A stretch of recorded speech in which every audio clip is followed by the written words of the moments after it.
What's up everyone, how are you all? Today we are back with another blazing Naruto story. What if Naruto's parents regretted neglecting him when he returned as a god? If you enjoy then please like, share and do comments. From the start of Team 7's career it was always the exact same thing. The three of them would show up at the time that Kakashi had specified. They would wait 2 hours for the masked man to show up, and when he finally did arrive he would give some lame-ass excuse on how a cat crossed his path, or he got lost on the road of life. Afterwards they would go to the Hokage Tower to receive their D-rank mission where he would do all the work while the rest of his team, his so-called comrades, would sit on the sidelines and watch him struggle to finish the mission. Once the mission was over they would go through teamwork exercises, where he and Sakura would spar. Sasuke and Kakashi would give the damn Uchiha pointers on how to fix his form. Once the official training sessions were over, he would leave along with Sakura while Kakashi took Sasuke to a secret training ground where he would personally train the Uchiha in taijutsu, genjutsu, and ninjutsu. Hell, he even taught him some basic kenjutsu. The only reason Naruto knew this was because he had followed the two in hopes he could ask Kakashi for some pointers. After the wave mission Naruto became even more depressed. During the mission he had finally made a true friend. Haku was beautiful, she was the itinerary of beauty. She had a good heart, a kind spirit, and she understood his pain. Naruto felt like he was falling in love with her. The two had met the day after they brought Kakashi to Tazuna's place. The two had conversed and comforted each other as they spoke about their past. The two had gone on small dates around town. They had taken long walks in the forest. They even trained a bit together. By the end of the week the two had grown extremely close. Naruto offered to bring both her and Zabuza to Konoha. Haku was easy to convince and she swore that she would convince Zabuza to accept the deal. The two departed with a hug and a kiss on the cheek. Naruto was so happy that day that he had trouble sleeping, a mistake that he would never forget. The next morning he awoke to find that his team had gone to the bridge. He quickly dressed himself as he stopped a pair of thugs who were about to kill Inari and Tsunami. He ran with all the speed he could muster and managed to get to the bridge as his team attacked the Zabuza and Haku who were trying to make a deal. Sasuke had attacked Haku while Kakashi engaged Zabuza. He didn't make it 3 feet before he was ambushed by another group of thugs. When he finally finished he ran to the bridge. When he finally got there he was greeted to a morbid sight that would haunt his nightmares forever. Kakashi had ran a ball of lightning right through Haku and Zabuza's chest. Zabuza managed to stay alive long enough to kill Gato and a few of his thugs before death claimed him. When he finally managed to get out of his shock from seeing the life be ripped from his dear Haku-chan he presented himself before his sensei who ordered him to quickly bury the two. As the rest of his team left he had to contain himself from attacking Sasuke as he kicked Zabuza's corpse and walked over Haku's arm. He had spent as much time as he could burying the only woman who had ever showed him kindness and her adopted father. He had spent hours carving out beautiful headstones for their graves. When he finally returned to Tazuna's house he immediately went on the roof and cried himself to sleep. When they all returned to Konoha he had reclused himself, trained until he dropped from exhaustion, only leaving his training area for team meetings and food. Besides that he slept and trained in one of the older training grounds until he dropped from exhaustion. However, one day he felt drawn to leave his chosen training grounds. He ran through the village until he found a few Kumo shinobi entering the village. The Kumo ninja entered in a group of 4 with a man wearing cage robes leading them. There was a girl with blonde hair and cat-like eyes. She appeared to be a year older than him. There was also a large dark-skinned man with 8 swords on his back wearing sunglasses. The last member did not interest him, only his 2 teammates did. There was an aura of familiarity about the two. The same thing happened the next day. He ran to the place he felt the energy and found a young woman with crimson hair wearing tomboyish style clothes entering the village with an elderly man with white hair. The two were both carrying medical field equipment, and he got the same feeling from the young girl that he got from those 2 Kumo nin. Later that day he ran to the gates again to see a team from Mist being led by a beautiful looking woman. She was leading a group of 3, but like the Kumo nins, only 2 interested him in the slightest. The man with silky black hair and kept a calm exterior while he blew bubbles from some form of pipe drew his interest. The same thing happened with the brash-looking man with a scar across his left eye. He had green hair and wore a basic Mist uniform with more natural applications added to it. He got the same feeling again from the two Kumo nin and the young woman. The same thing happened over the week. He got similar feelings of familiarity from a waterfall kunoichi, two Iwa ninja, as well as a sand genin. He wondered what the feeling was, and he wondered if they had the same sense of familiarity that he did. He pondered what the feeling was that was making him run to the gates until he decided it wasn't important. When he finally went to sleep, he slept with dreams his tormented life, his anger, his pain, unaware that the other 9 shinobi he met were all a part of a plot that he and they would decide, unaware of the conversations going on in not only his head, but the other 9. With the sand team, Gaara had been extremely confused. Ever since he entered the village he felt at peace. The demon that always demanded he kill and slaughter, the one who he saw as a mother to him, had silenced itself of these demands. In fact, the demon now acted as if it were Gaara's mother. She cooed him to sleep, she comforted him, she encouraged him. The silence from their brother had unnerved his 2 siblings. They had become restless and more worried. What if their brother went insane at a moment's notice? The 2 often slept with their weapons right next to them, fearing they would be awoken with the need to fight for their lives. Gaara had walked through the village, and he always had this longing, this need to go search for something, anything, but he always ignored it. He would return to the place they were staying, always feeling hollow, as if he had not accomplished what he set out to do. He was not the only one who felt this way. With the Iwa team, Han and Roshi were considered the hotheads of Iwa. Out of all of Iwa, the only person who could match them in craziness was the missing nin Deidara. But now, the hotheads were calm, quiet, collected. The Tsuchikage had come with the 2, fearing that they would go nuts and destroy the village. True, he disliked Konoha. But regardless of how quickly Iwa recovered from the last 3 shinobi wars, each war gave Konoha many benefits that only served to make them stronger. He was not going to risk Iwa's safety because of some old grudge. Roshi and Han always meditated, trying to contact their inner demon, but why? No one realized they weren't the only ones trying to contact their inner demons. With the waterfall team, Fu was the most dangerous kunoichi in the waterfall village. She is just one of several shinobi who make their village feared amongst the minor villages. She also was considered a tomboy. She was brash, rude, disrespectful, but now she was meditating, trying to contact the demon sealed within her by the former village leader.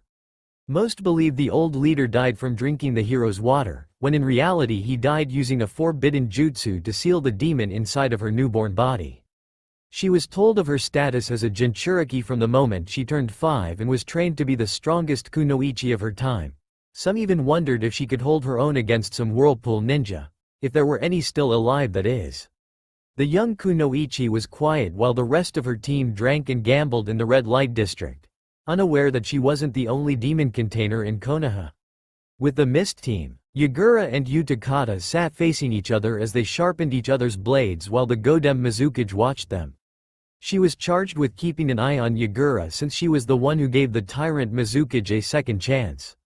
She had used her clan's special jutsu, a jutsu that returned one to the age of 13 and erased their memories to make the old tyrant a child again, thinking she could kill him, but she lost her resolve to kill him when she saw the innocence in his eyes.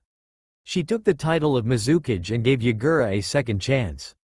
Yagura and Utakata became quick friends as fellow Jinchuriki. The 2 became known as the dynamic duo of the mist. The 2, however, were nothing like they always acted. They were usually calm but brash. Now they were nervous and edgy. They felt a familiar presence in this village. A presence that called them, yet they ignored, something another Jinchuriki did as well. With the medics, Amaru was repeatedly cleaning her medical supplies, constantly counting through the various nerves and pressure points of the body, all to keep her mind distracted from the presence that called to her. Her teacher was nervous. The 2 had come under Konoha's Ronin qualification so she could become noted when they rebuilt their long-destroyed village. He was afraid that the young girl who he began to see as his own child would be hurt in these exams. Amaru was usually happy and cheerful, now she was moody and annoyed. She always sat by the sink, cleaning her tools, counting through various body parts and lethal points. Hell, she ran through them in her sleep trying to silence the feeling she felt. She wasn't the only one trying to silence something. With the Kumo team, Karabi and Yugito became cranky and moody. They were hardly ever without some form of weapon with them, and they would randomly shout for their Biju to shut the fuck up. Kurabi's brother, the Raikage, was becoming nervous of his brother and his finest kunoichi. He was always readying the seals his father had given him before he died, sealing up the Hachibi and his younger brother. The two Jinchuriki always argued with their demons now, and they usually had such a great relationship with their Biju. No one knew the plot that was about to unfold. General Pav, the 10 Jinchuriki, all gathered in Konoha. None of them knew the plot that was about to unfold. The only thing they knew was that they felt a familiar presence, never knowing why, but always hoping they could find an answer. A single thought ran through all of their minds. What the hell is going on? Little did they know, was that their Biju knew, and were discussing it as that thought ran through their minds. Mindscape. A midnight sky, a full moon. This was the scene in the Biju's grand mindscape, where they conversed, planned, and made decisions that would alter the world they ruled. The calm scene was broken by a storm of chakra as the energy created by the storm began to take form, make shapes known throughout the elemental countries. The first shape to form was a long fat form with a dark aura emanating from it. As the form began to solidify, it showed a leech-like form with a white no mask with the kanji for 0 right upon the brow. This was the Ribi no Manhiru. The next shape to take form was a bloated shape with a chaotic aura around it. As the form began to solidify, it showed a tanuki made from sand and covered in purple vein-like markings. This was the Ichibi no Shukaku. The third shape to form itself was slim and cat-like. It had a cold dead aura around it. As the form solidified, it revealed a cat made of black fire with glowing golden eyes. This was the Nibi no Baraneko. The fourth shape to form itself was bloated and covered in jagged shapes. As it solidified, it revealed a massive turtle that was missing one of its eyes. This was the Sanbi no Kyodai game.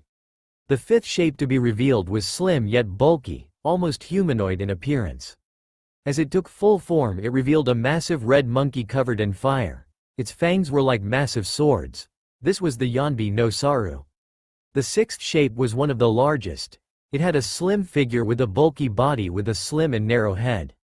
As its form became true, it revealed a warped creature that resembled a horse with a dolphin's head. This was the Gobi no Urukama. The seventh being was bulky, and its form seemed to release a weird substance. When the being took shape, it revealed the most hideous creature one could ever see. The creature was a massive slug with 2 small feet that looked like they were too small to be considered useful. This was the Rokubi no Namakuji. The eighth being was slender, as well as smaller than all the other ones, but it still held an aura of power. Once it solidified, it revealed a massive beetle with horns. This was the Shichibi no Kabutomushi. The ninth being was bulky and slender. It had an aura of power that made all the others in the room seem pathetic. When the aura became solid, it revealed a massive ox with tentacle tails. This was the Hachibi no Kyogyu.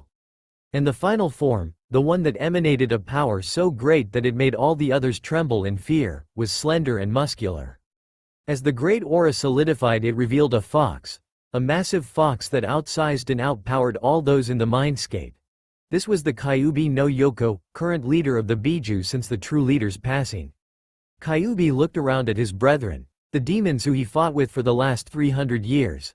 The ones who he had risen with to their current status as they trounced the former order of the Biju with their greatest leader, finally gathered together at last. Kyubi grunted in amusement. It's been a while since the 10 of us last convened, hasn't it? The Ribi was the one to answer. Indeed, Kyubi, not since the time that our leader's passing. Shukaku spoke up. Yes, not since we became leaderless. Had it not been for Kyubi guiding us up to this point, we would not be where we are. Nibi purred out a response. Indeed, but it is time we chose a true leader, one who can bring us above what we are, and we now have that opportunity. Sanbi snarled. When can we choose a leader? I have nothing against Kyubi, but we have been idle for far too long for my tastes. Yanbi spoke in a wise yet aggravated tone. I must agree. Without true leadership, we will merely disappear into history like most of the fallen Biju. Gobi added, indeed, hardly anyone remembers that old dog except for his chosen clan. Rokubi gurgled out. I hope the chance we have been waiting for does not pass us by. We will not get another chance like this. Shichibi buzzed out, indeed, we may be immortal, but we can only be sealed a few times before we cannot be sealed again, and most of us are on our last host. Hachibi grunted towards Kyuubi. So, what is the plan, Kyuubi, or is it a work in progress as usual? Kyuubi looked at Hachibi in annoyance. I have a plan, Hachibi. By the end of the next few months, we will have a new leader. The Biju nodded their heads as they faded into darkness, leaving Kyuubi in the mindscape, pondering their next move. With Naruto, team meeting spot. Naruto was walking up to the team's meeting spot at the bridge at 5 o'clock in the morning, again. He had bags under his eyes that probably broke Konoha records. He had spent the entire night training himself into the ground, trying to forget that image from Wave. It didn't work.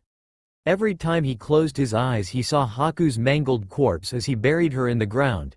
He saw the blood on his hands as he carried her in the ground. Why can't he just forget it? He shook his head and slumped to the ground as his teammates arrived at the bridge.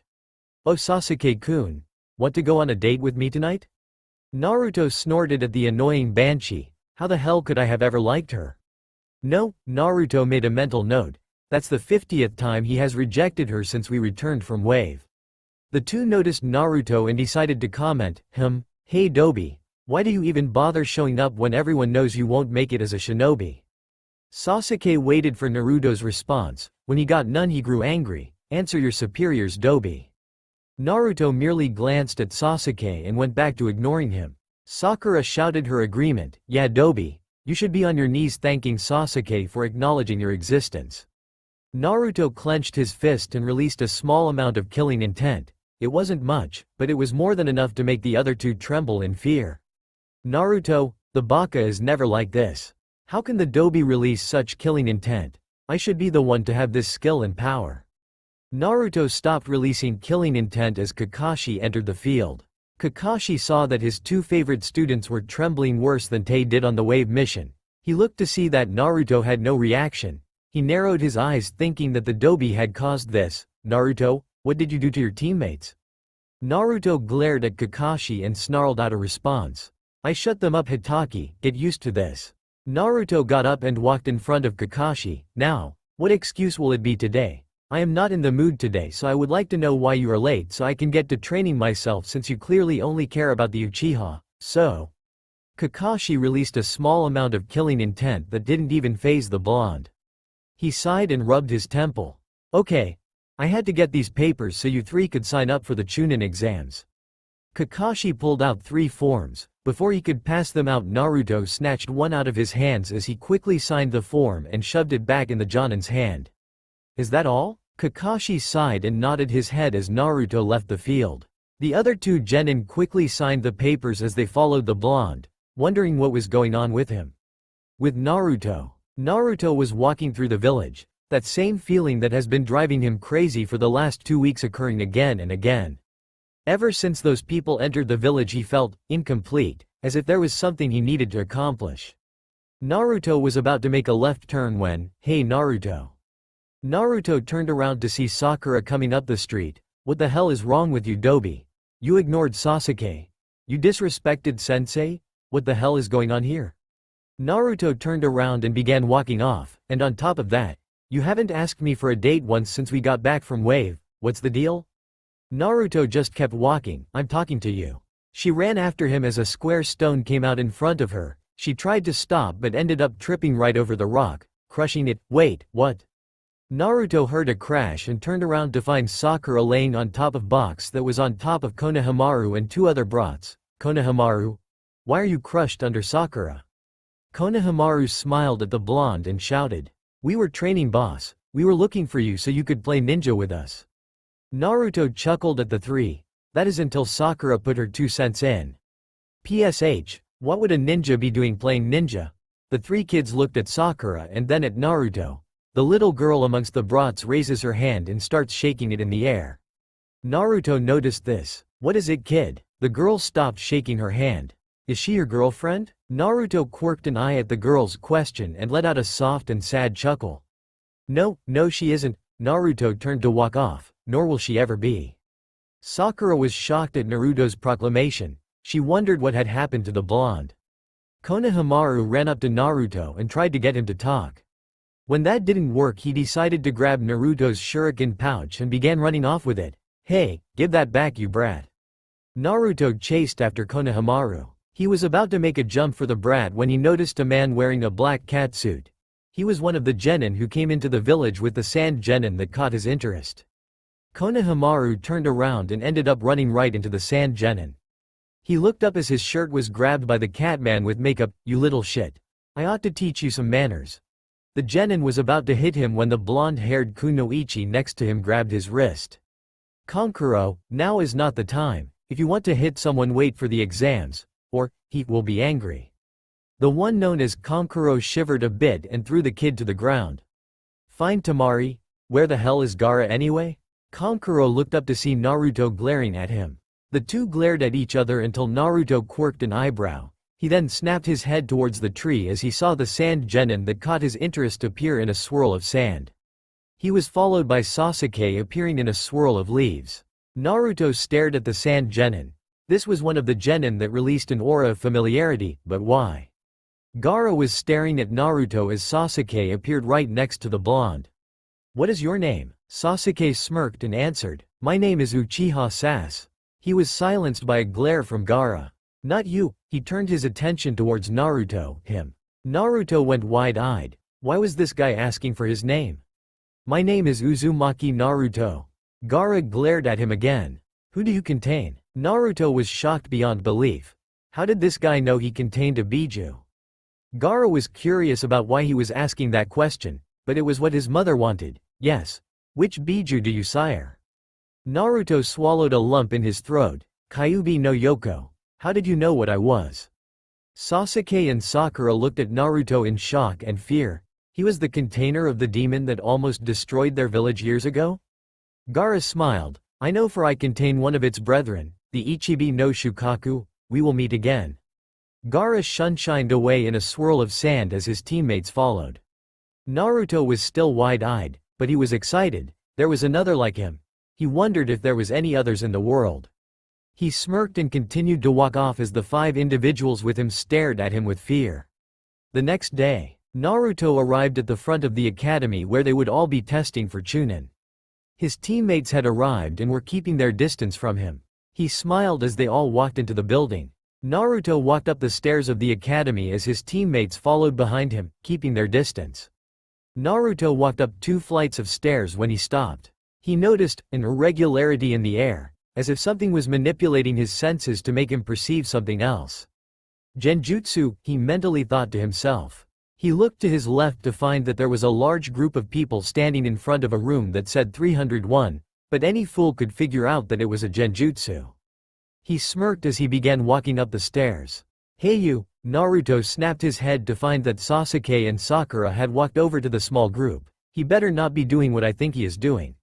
Naruto quickly walked over to his 2 teammates. Sasuke decided to show how great he was by revealing the genjutsu. "Drop the genjutsu, we all know this is the 2nd floor." Sasuke smirked when the 2 genin in front of him quirked an eyebrow. Sakura here saw it before anybody. He turned towards the Banshee, "Right, Sakura?" Sakura was wide-eyed that Sasuke was actually talking to her. "Anyo, yes, of course, this is clearly the 2nd floor." As soon as she finished, the genjutsu was dropped. Sasuke and Sakura smirked, until the back of their shirts were grabbed and they were tugged back towards the stairwell. They tried to see who grabbed them, but before they could look they were slammed against the wall. They looked up and were terrified to see that Naruto was glaring at them. "I am surprised that you two did not use the opportunity given to us to avoid more competition." Naruto's tone was clearly aggravated and he was obviously not happy with the two. The fact that he was the Jinchuriki to the Kyuubi no Yoko did not help their quivering fears in the slightest. Naruto dropped the 2 and was about to walk up the stairs. "Hey you!" Naruto turned around to find a Hyuga, a girl with buns in her hairs, and a guy wearing a green jumpsuit with a bowl cut and massive eyebrows walking over to him. Naruto stared down at the 3. "What is it?" His tone showed his annoyance. The Hyuga sneered and pointed at Naruto. "You, what is your name?" Naruto snorted as if he was amused. To think a Hyuga has such bad manners that he would demand someone's name before giving his own. Naruto began walking off until the Hyuga grabbed his shoulder. "You insolent wretch, you need to learn how to properly address your betters." The Hyuga reared back a palm strike and was about to slam it into Naruto's chest, severely injuring him. That is until Naruto grabbed the hand that was holding onto his jumpsuit. The Hyuga quirked an eyebrow until, crunch, he cringed and made a grab for his hand as Naruto began to apply a severe amount of pressure to the hand. It seemed that a few of the finger's bones were broken. The Hyuga struggled until Naruto let go of his hand. He stumbled back but quickly righted himself. Naruto sent a glare at the Hyuga and then proceeded to continue up the steps with his team falling close behind. The three genin all had different reactions. The girl, Tenten, was shocked by the seemingly innocent boy's brutality. The boy wearing the leotard, Rock Lee, was shocked that someone had managed to do in a few seconds what he has been trying to do for years. The Hyuga Neji, was angry that this peasant had dared to lay a hand on him. Neji scoffed and proceeded to turn around to walk a different direction. Tenten followed close behind. Lee stayed put and began to walk up the steps after the blonde and his teammates. Meanwhile, Naruto was walking towards the testing room across a wide lobby with his teammates standing away from him as they slowly followed. They had just reached the other side. "Hey you, with the attitude." Naruto snarled in annoyance. The last thing he needed was some moron with an ego. He slowly turned around to find that the odd-looking genin from before was standing on the balcony. "You have some nerve doing that to a fellow Konoha nin." Naruto shook his head in annoyance. "What do you want, bushy brows?" Lee jumped from the edge and landed in a Goken Taijutsu stance. "I am Rock Lee. You are Uzumaki Naruto, am I correct?" Naruto smirked that this guy knew his name. "Indeed it is. And how exactly do you know my name?" Lee smiled a massive smile as he did a pose. "My sensei and Kakashi-san are rivals. He has told me of his rivals team. I heard about the Uchiha's skills, Sakura-chan's intelligence, and I also heard about a no-talent genin by the name of Uzumaki Naruto. If what you did to Neji is considered no talent, then I wish to test how strong you are." Naruto quirked an eyebrow and shrugged as he got into a fighting stance that no one recognized. "Alright, your move, Lee." Lee smiled as he got into a Goken stance. Naruto smirked as Lee shot himself forwards with his fist raised. Just before Lee's fist connected, he sidestepped it and delivered a knife strike to the elbow. Lee was shocked by the move. Having never seen this type of taijutsu used before, he was unprepared for the pain dealt by that blow. He staggered for a moment as Naruto dealt a painful kick to the middle of his chest. Lee staggered back and clutched his chest in pain. He looked up to find that a foot was coming right down on his head. He moved out of the way in time to avoid the foot. He watched as the foot did damage to the concrete floor beneath it. Naruto cringed a bit. The problem with that kick was that if you missed and it hit something hard, it hurt like a bitch. He moved his foot back to a fighting stance as Lee began pounding his chest to make sure it was fine. "Are you done testing me, Lee? If not, I can say we only have 23 minutes before we have to head to the exam room." Lee scowled and charged forwards. He unwrapped the bandages around his arms and threw a punch. The bandages went straight at Naruto, but were stopped by a sharpened windmill. Naruto quirked an eyebrow and then turned to see a turtle. The turtle was massive in size. It was not too big, but it was surely noticeable in size. It seemed to be scowling at Lee. Naruto also sensed a bit of chakra, suggesting that the turtle was a summon. Lee jumped in front of the turtle and kneeled. "Sensei, I am sorry, but..." Lee was cut off by the turtle. "Damn it, Lee, you know that jutsu is forbidden, so why did you use it? You should be at the exam room, not fighting your comrades." Lee seemed to become downcast. "Are you ready for your punishment?" Lee nodded his head. The turtle yelled out, "Behold, Maida Guy." There was a poof of smoke on the turtle's back and it revealed an older version of Lee with a Junin vest. "Why hello, I am Maida Guy, the stunning green beast of the leaf, and taijutsu specialist." The odd man struck a pose until he saw Lee. "Lee, you imbecile." Lee was punched square in the jaw and sent to the other side of the room. The man quickly ran over to Lee. "Oh Lee, I am so sorry, you are too old to be a boy, and yet too young to be called a man." Lee began to let tears fall at his sensei's words. "Guy sensei." "Oh Lee." The two embraced each other in a manly hug. Or as manly as it can get with that damn sunset background. And cried tears as a sunset background with waves appeared behind them. Naruto, Sasuke, and Sakura began twitching at the sight. "Oh my god, I am trying to release it but it won't go." Sakura kept up trying to release it, praying it would. "I don't know which is worse, this genjutsu, or the massacre. I am conflicted. Sasuke was twitching worse than when Itachi forced him to watch his family die. Find a happy place, find a happy place, find a happy place, can't think of one. Naruto was scared worse than any of the beatings he received growing up, and he had plenty to choose from. The two continued until the one known as Guy smiled at them. Well, if it isn't Kakashi's kids. Guy walked over to the turtle. So, has Kakashi taught you three properly, or is he slacking off as usual? Naruto snorted. Yeah, he was training the Uchiha. The turtle noticed Naruto's annoyed misdemeanor and questioned it. Hey, Gaki, what's the problem? Naruto turned towards the turtle and snorted. None of your damn business. The turtle snarled at the blonde and marched over. Now you listen to me, you brat. I am trying to be civil here, so you had better show me some respect or so help me all. The turtle's rant was cut off by a substantial amount of killing intent. Everyone turned their heads to find a mist nin carrying a long pole with a camellia on the tip. He had purplish-colored eyes, a green scarf, a black shirt with short fishnet sleeves. He also had a stitched scar down his left eye. The turtle trembled as the man sunshined in a swirl of camellia blossoms. The man snarled at the turtle. I would suggest you watch how you treat my brethren, turtle. I doubt your master would be very pleased. The turtle trembled as the man walked over to Naruto. He was slightly taller than Sasuke, about the same height as the Hyuga from before. How are you, brother? Naruto quirked an eyebrow, causing the man to chuckle a bit. Sorry, I guess you didn't know I too am a vessel. Naruto went wide-eyed as the man did a curt bow. Yagura, Jinchuriki of the Sanbita Kyodai game? And you are?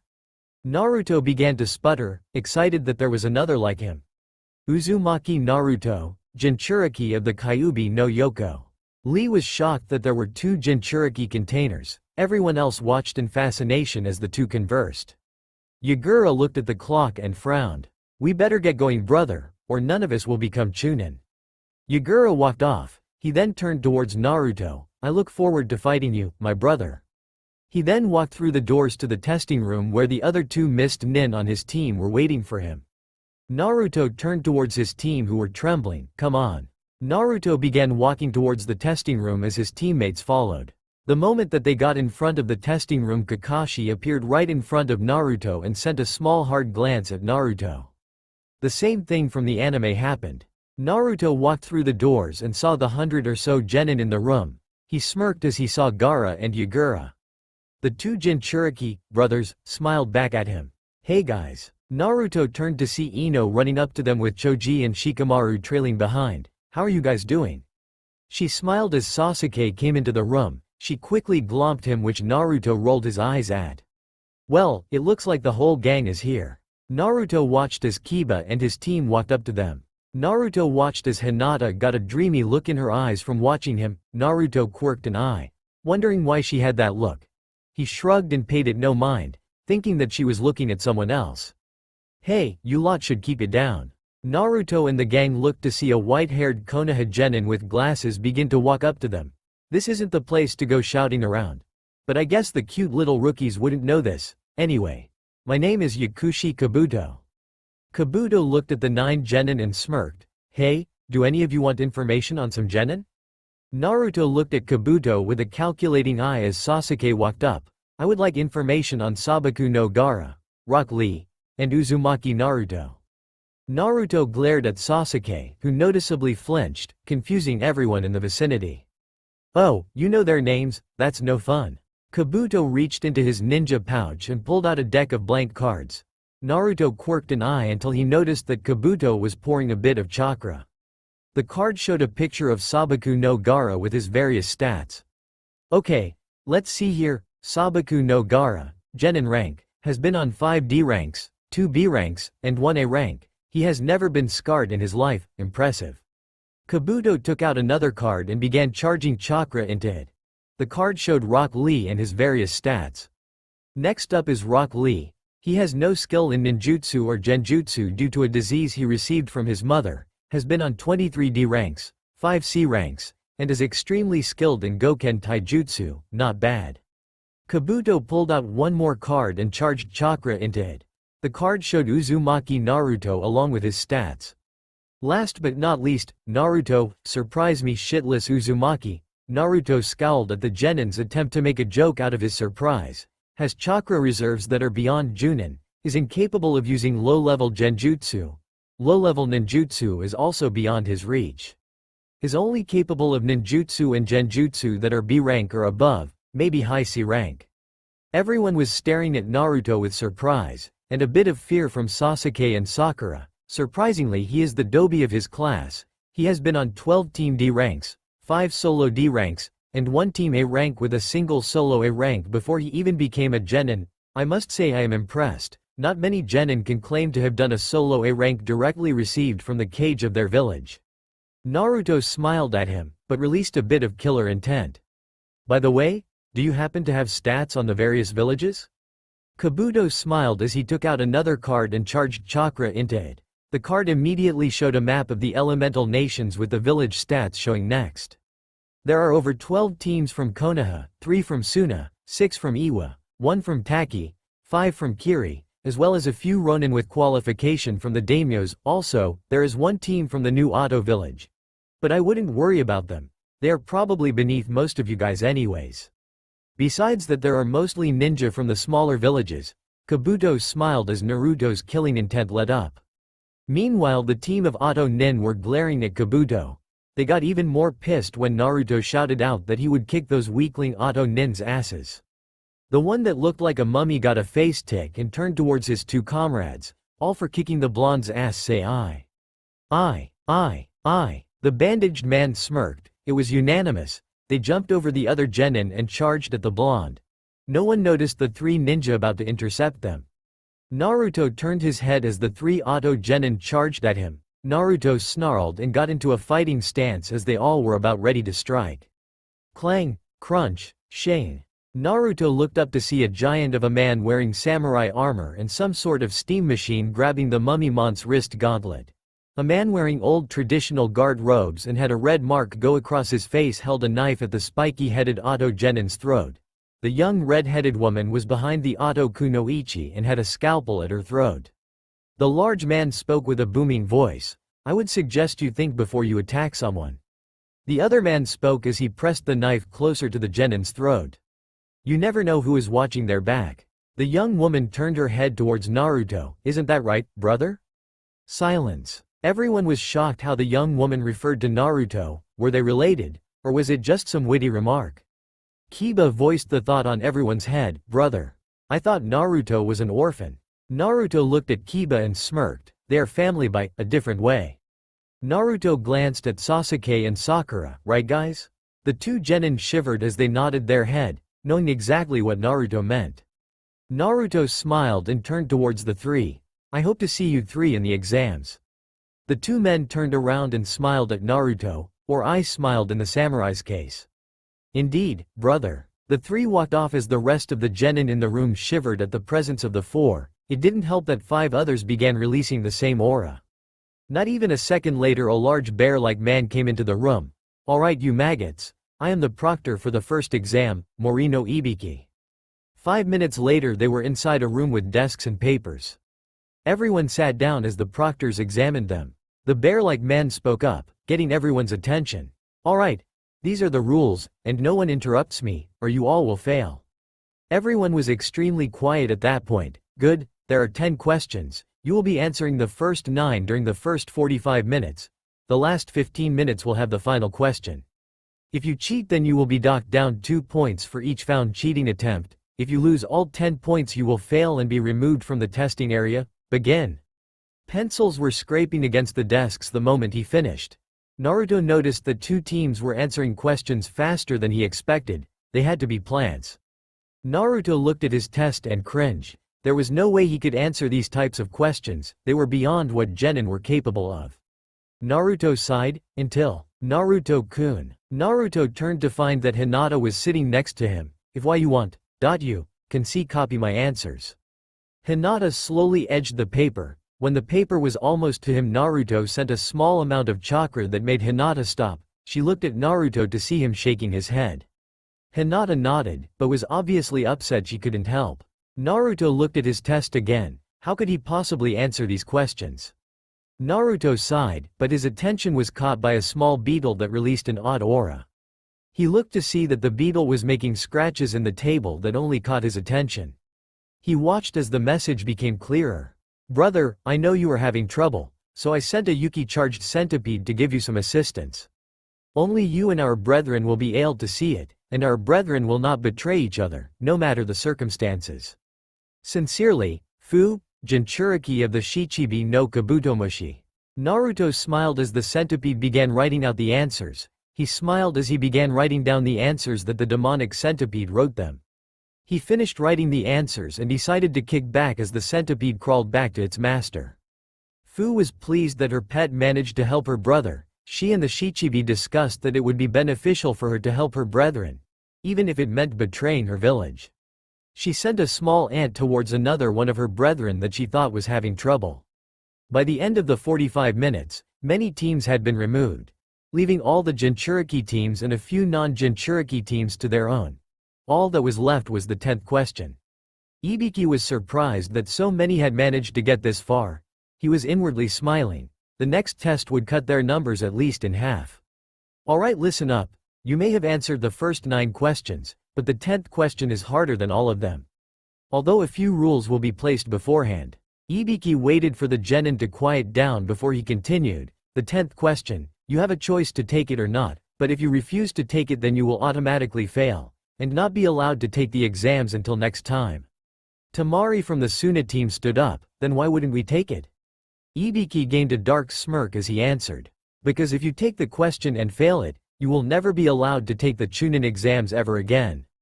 Ibiki was amused at their reactions. He watched as a few caved in, leaving on 26 teams left. The reaction from one of them definitely surprised him. You fools, do you honestly think he has the power to forbid you all from taking the Chunin exams in other nations? No man, no cage, has that authority. The statement was from the one known as Yu Takata, and besides, rank means nothing in the shinobi world, especially in mission. Everyone was confused, until the Kumo Kunoichi spoke. If you are given a mission, and you are afraid, do you deny it and live another day? The next one to speak was the one known as Fu. If we are afraid, do we surrender? The Ronin Amaru continued, or do we persevere? All the Jinchuriki turned towards Naruto. Well, brother? Everyone turned to see that the blonde had a massive smirk on his face. Of course not, my dear siblings. Naruto stood up, releasing an intimidating yet inspiring aura. If we are asked to do something, we do it. If we see an objective, we complete it. If there is risk of death, we die for our goals. Otherwise we would not be shinobi. Anyone who thinks otherwise is either foolish or stupid if they call themselves shinobi. Naruto smirked as the large man scowled. Is that your answer? Are you willing to risk everything just to pass an exam? Everyone nodded their heads, causing the man to smirk. Then you all pass. Everyone cheered. The Jinchuriki looked at each other with smiles. They got up, but frowned as they saw a black ball heading for the window. Duck and cover. Everyone dropped down as a black ball crashed through the window. It unfurled to reveal a banner with a scantily clad kunoichi with purple pineapple shaper hair. Alright maggots, I am Mitarashi Anko, welcome to hell. Anko, you're early again. Anko blushed until she saw the genin. Ibiki, she said in a playful scolding manner, are you getting soft on me? Ibiki smiled at the kunoichi. No, we just have one hell of a crop this year. Anko smiled at that. Well then, it looks like it will be fun to cut their numbers in half then. Alright everyone, follow me. She screamed the last part as she jumped from the window, forgetting that she was on the 3rd floor. Crunch. www. On second thought. She spoke in a pain-filled voice, just come to Area 44, tomorrow. Everyone sighed as they left the room and headed for their hotels. Naruto had a severe irritation in his nose the moment the woman entered the room. He felt the undescribed urge to kill her for some reason. Yet something about her seemed familiar, as if he has seen her before. The one called Kurabi was having the same issue. He decided to ignore it and proceeded to walk out the door, until a bug flew on his hand. He watched as it etched a message into his skin. Meet at midnight at the northern gate. We have much to discuss with our brethren, Fu. Naruto sighed and looked to see that the Jinchuriki were nodding. He nodded back as he walked out the door, unaware that a certain white-eyed heiress was watching him. Hinata watched the exchange between the two. She watched as the insect etched marks into Naruto's skin. For some reason no marks appeared, but her Byakugan was sharp enough that she could trace the faint movements in the insect's movements. She decided to follow Naruto, afraid of what might happen to the only person she loved besides her mother. Midnight, Northern Gate. Naruto walked to the Northern Gate as per the instructions. He made sure he had a weapon at the ready just in case he needed to defend himself. When he got there he saw that the 9 individuals who he felt the familiar aura from gathered there. He suspected that they were all Jinchuriki and wondered what was going on. When he got there the Kumo Kunoichi smiled at him. "Ah, brother, you're here." Naruto smiled at his sister, if that was the best way to put it. "Hello sister, by any chance, may I know the name of my brethren?" The woman smiled as she introduced herself. "My name is Ni Yugito, Jinchuriki of the Nibi no Baraneko." The large Kumo man next to her answered next. "Kurabi, Jinchuriki of the Hachibi no Kyogyu." The 2 Iwa shinobi stepped forwards. The large samurai spoke first. "Han, Jinchuriki of the Gobi no Urukama." The other Iwa shinobi with the red mark on his face spoke next. "Roshi, Jinchuriki of the Yanbi no Saru." The 2 remaining kunoichi walked up. The redhead spoke up. "Amaru, Jinchuriki of the Ribi no Manhiru." The other kunoichi with greenish hair came forwards. "Fu, Jinchuriki of the Shichibi no Kabutomushi." The 2 Kiri ninja came forwards. The man that introduced himself before spoke up. "Yagura, Jinchuriki of the Sanbi no Kyodai game." The black-haired man with a charming disposition came forwards with his bubble pipe. "I am Utakata, Jinchuriki of the Rokubi no Namakuji." Naruto watched as Gaara came forwards. "My name is Sabaku no Gaara, Jinchuriki of the Ichibi no Shukaku." Everyone turned their head towards Naruto. They all gave him a stern glance. It was not cruel, but it was more expecting. Naruto sighed as he took a step forwards. He puffed out his chest and declared with pride. "I am Uzumaki Naruto, and I am the Jinchuriki of the Kyuubi no Yoko." Everyone smiled as they held out their hands and brought them together. They began charging their chakra into the point where they were all touching. Naruto saw this and joined in. He began flooding the area with chakra as they were pulled into the Biju mindscape. Hinata, same time. Hinata was sneaking around Konoha with nimble feet. She had followed Naruto from his house and went to the northern gate. She watched as each of the individuals there introduced themselves. Each introduction scared her, but Naruto's proud declaration at being the Jinchuriki for the Kyuubi no Yoko shocked her beyond belief. She quickly turned around and ran home, distraught and confused. General Pav. Naruto and the Jinchuriki were falling, but they felt no fear, no need to worry. It was like they had nothing to fear from this place. They watched as their descent began to slow. They landed on their feet and watched as the shape of their Biju became apparent in front of them. The 10 Jinchuriki faced their inner demons.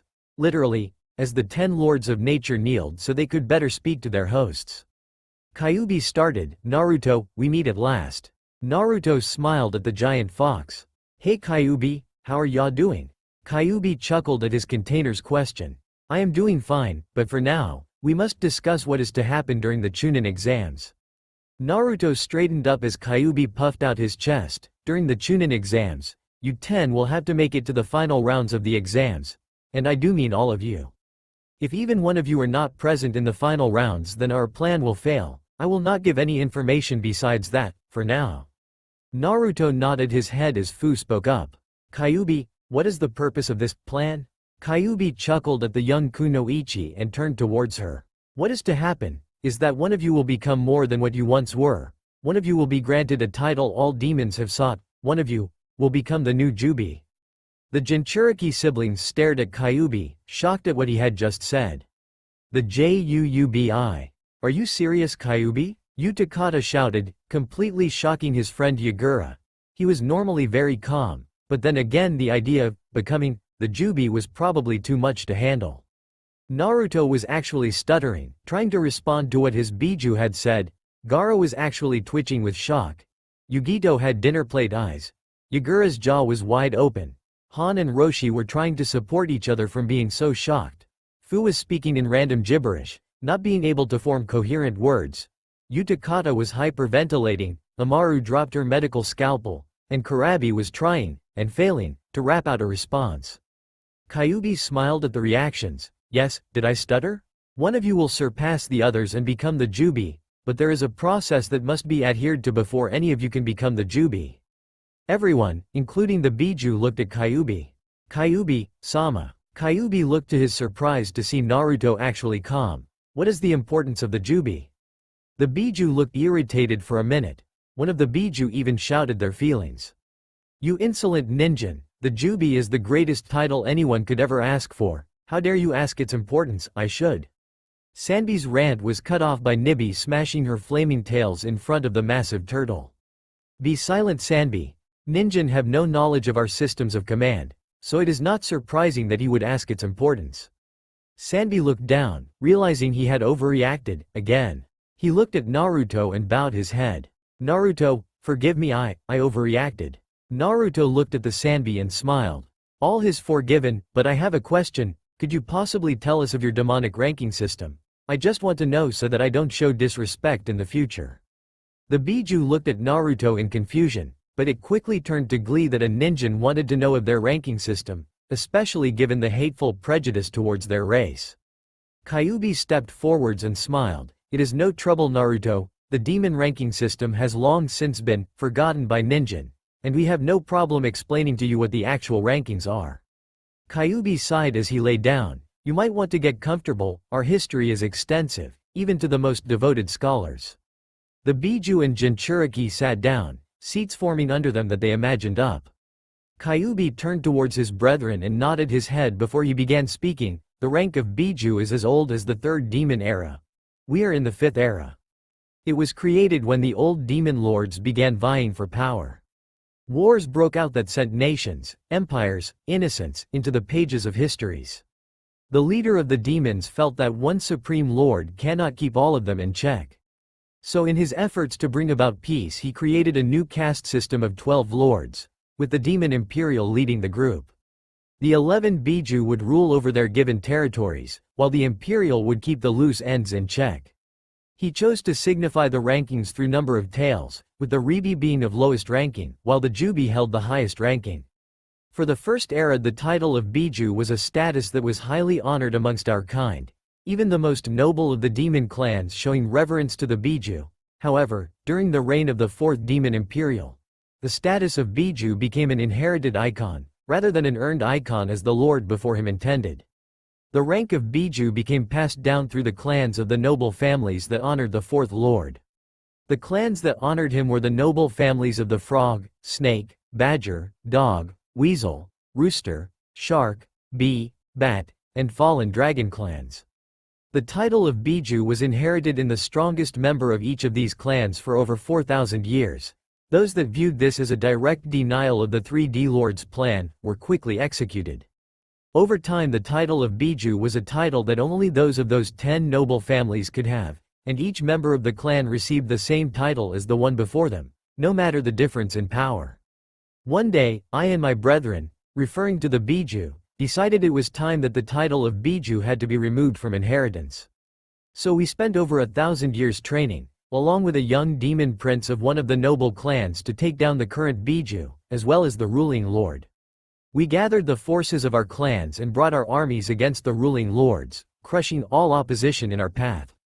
We defeated the leading Biju and ended the reign of the demon king himself. The final blow was struck by our longtime friend, the last member of a noble family that the demon king had slaughtered without mercy. For over 1,000 years we ruled in peace alongside our clans. However, disaster struck when the Hachibi of the fourth reign killed our leader, the Jubi no Ukami.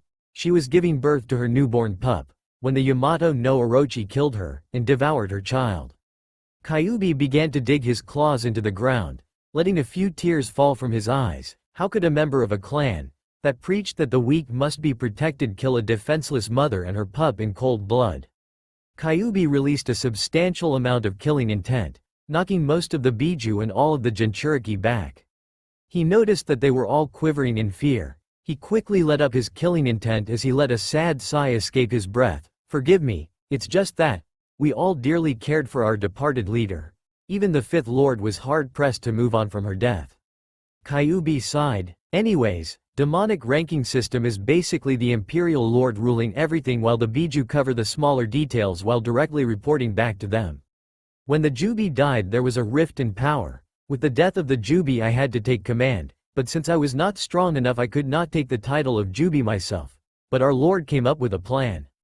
Every one of the Jinchuriki listened intently at this point. Our Lord realized that humans, while physically frail, demonstrated qualities that would allow them the capabilities to grow strong.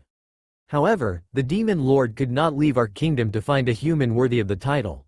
So we went, and allowed ourselves to be sealed into Ninjin, hoping that either the Ninjin would be worthy, or we would find a Ninjin worthy from the Ninjin's eyes.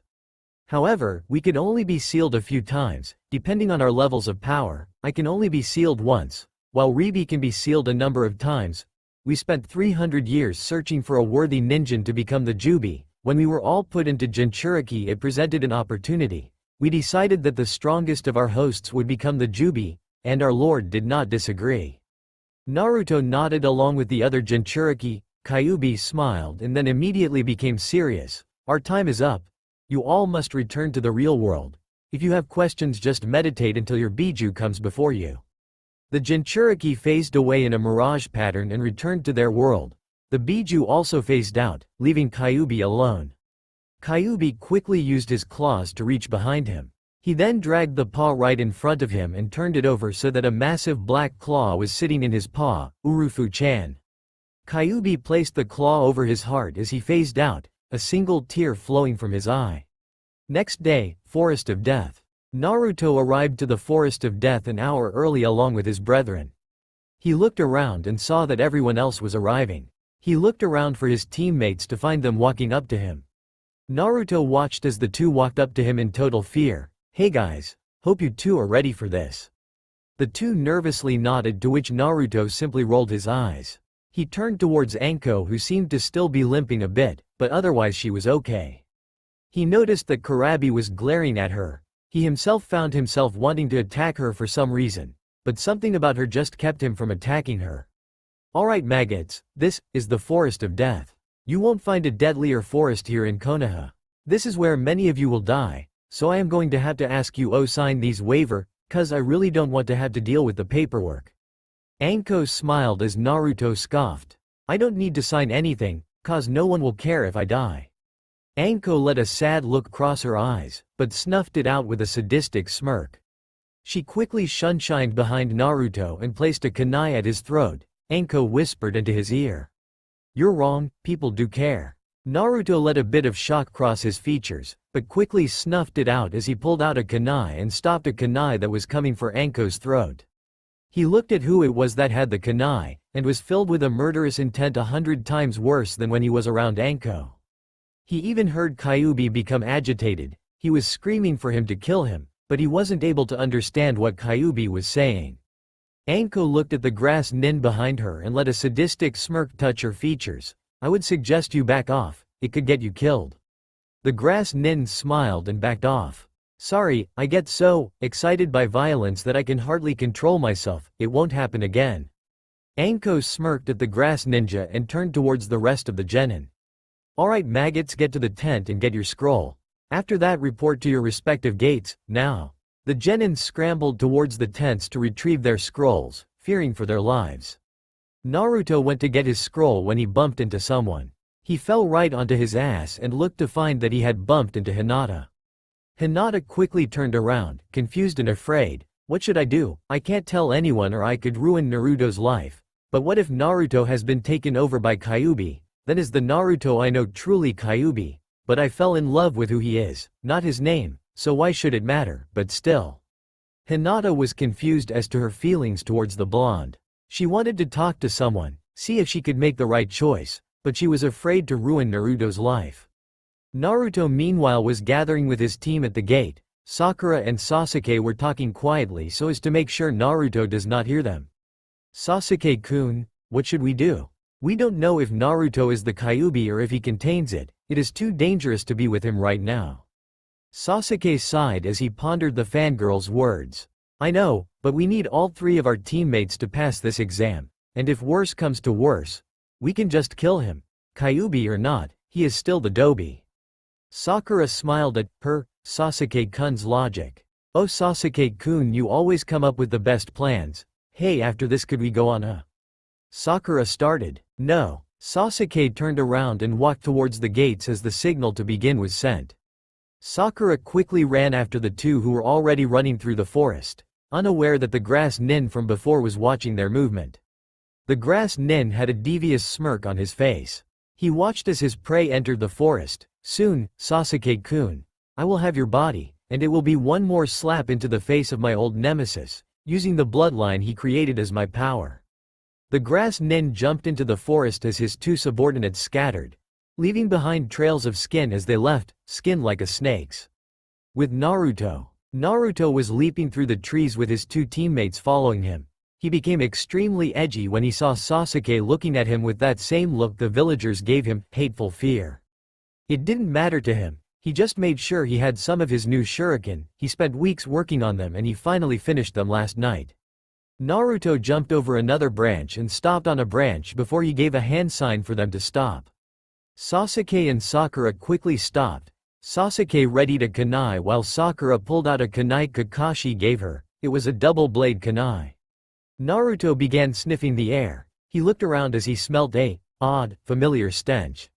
He continued sniffing as he began walking over the tree. Naruto walked around the tree as his teammates watched him with curiosity. He walked all over the tree, but stopped when he hit the end of the massive branch. He continued sniffing and looked down, his eyes widened with terror and snapped his head towards his teammates. Run! Naruto jumped out of the way as a massive set of reptilian jaws closed down on the branch where Naruto was standing.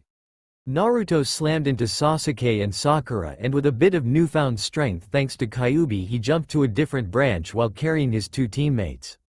He landed on a branch and snapped his head towards the place where he was standing to find a massive snake.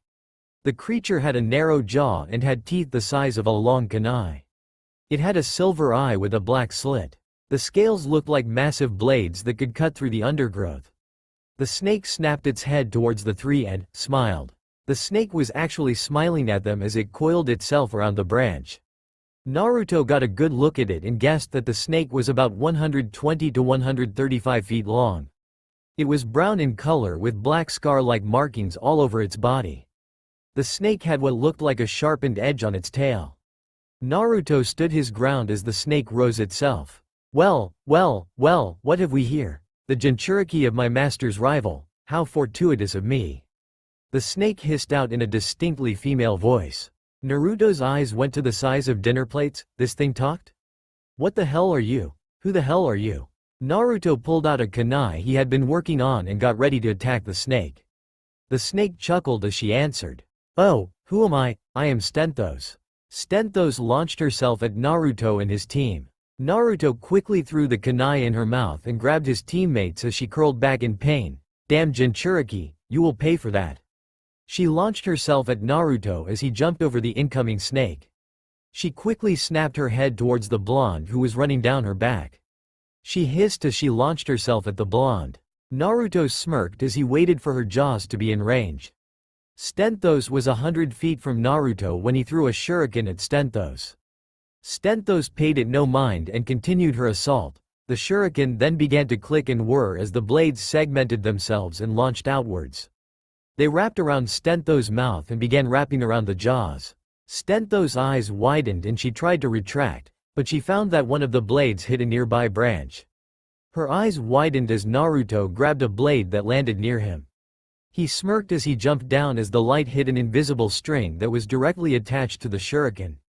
Stenthos hissed as her head was yanked down and slammed into the side of the tree she was on. Naruto ran around the tree and wrapped the wire around the massive snake. He threw the blade at the tree hard enough to dig it in and jumped back up.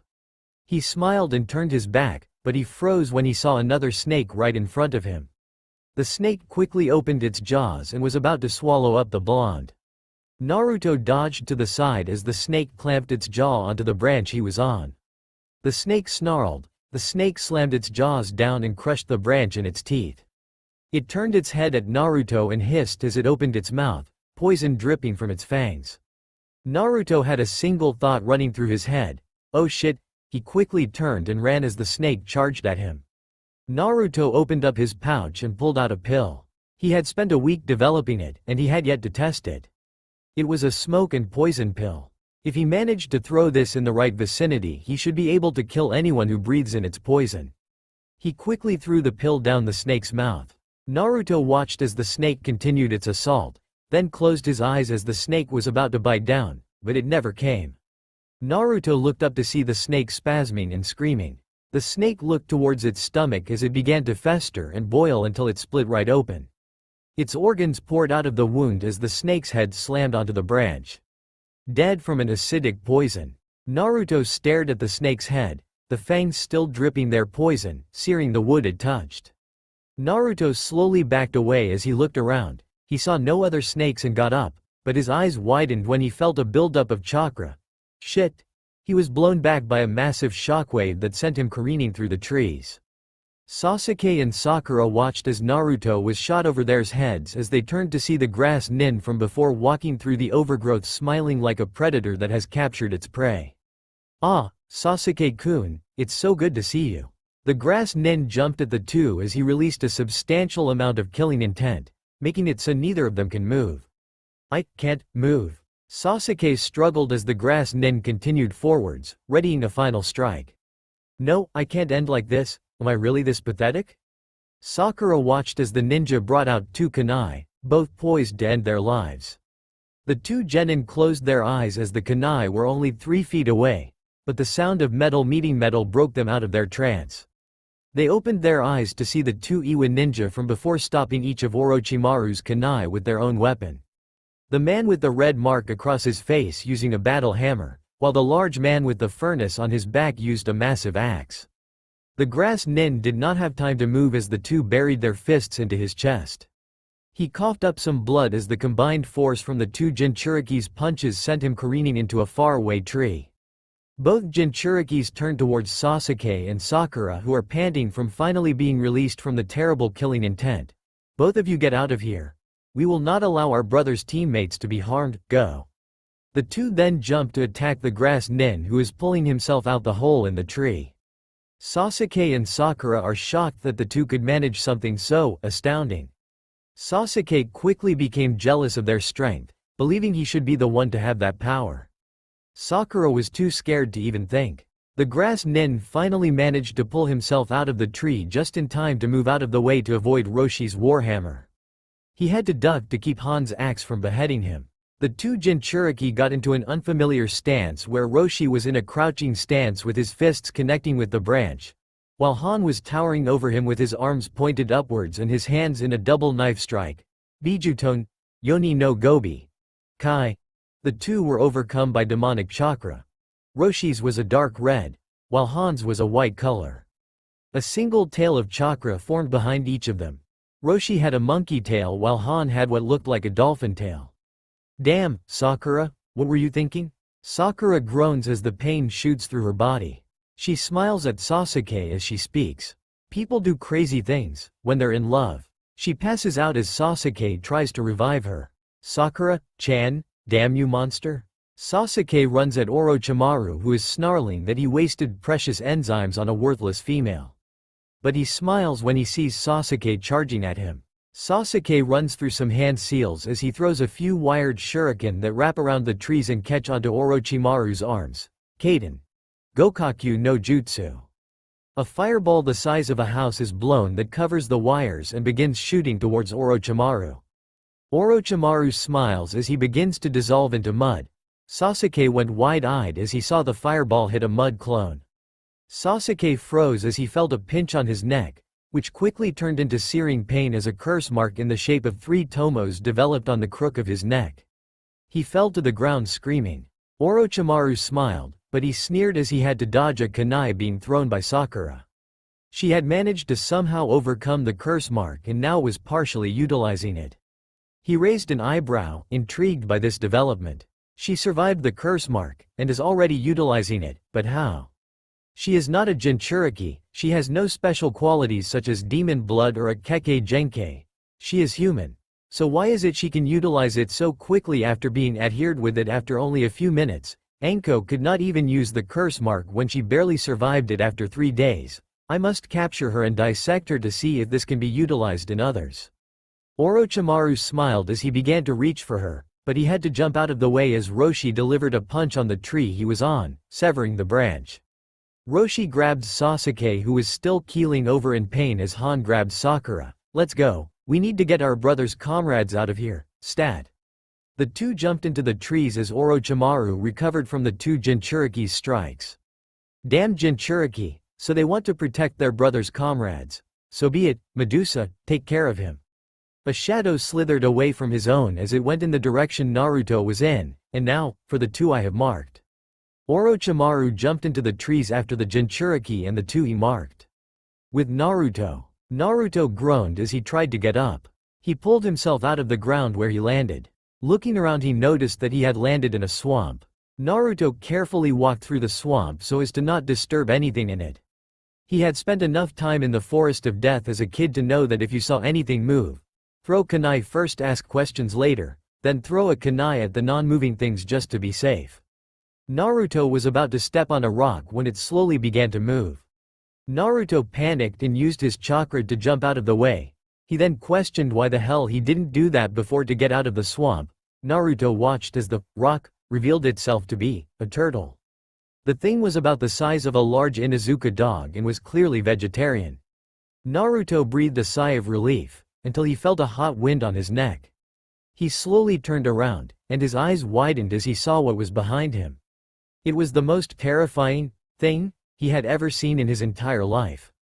The body was snake-like, but it was made up of thousands of smaller snakes ranging from blue, purple, or silver.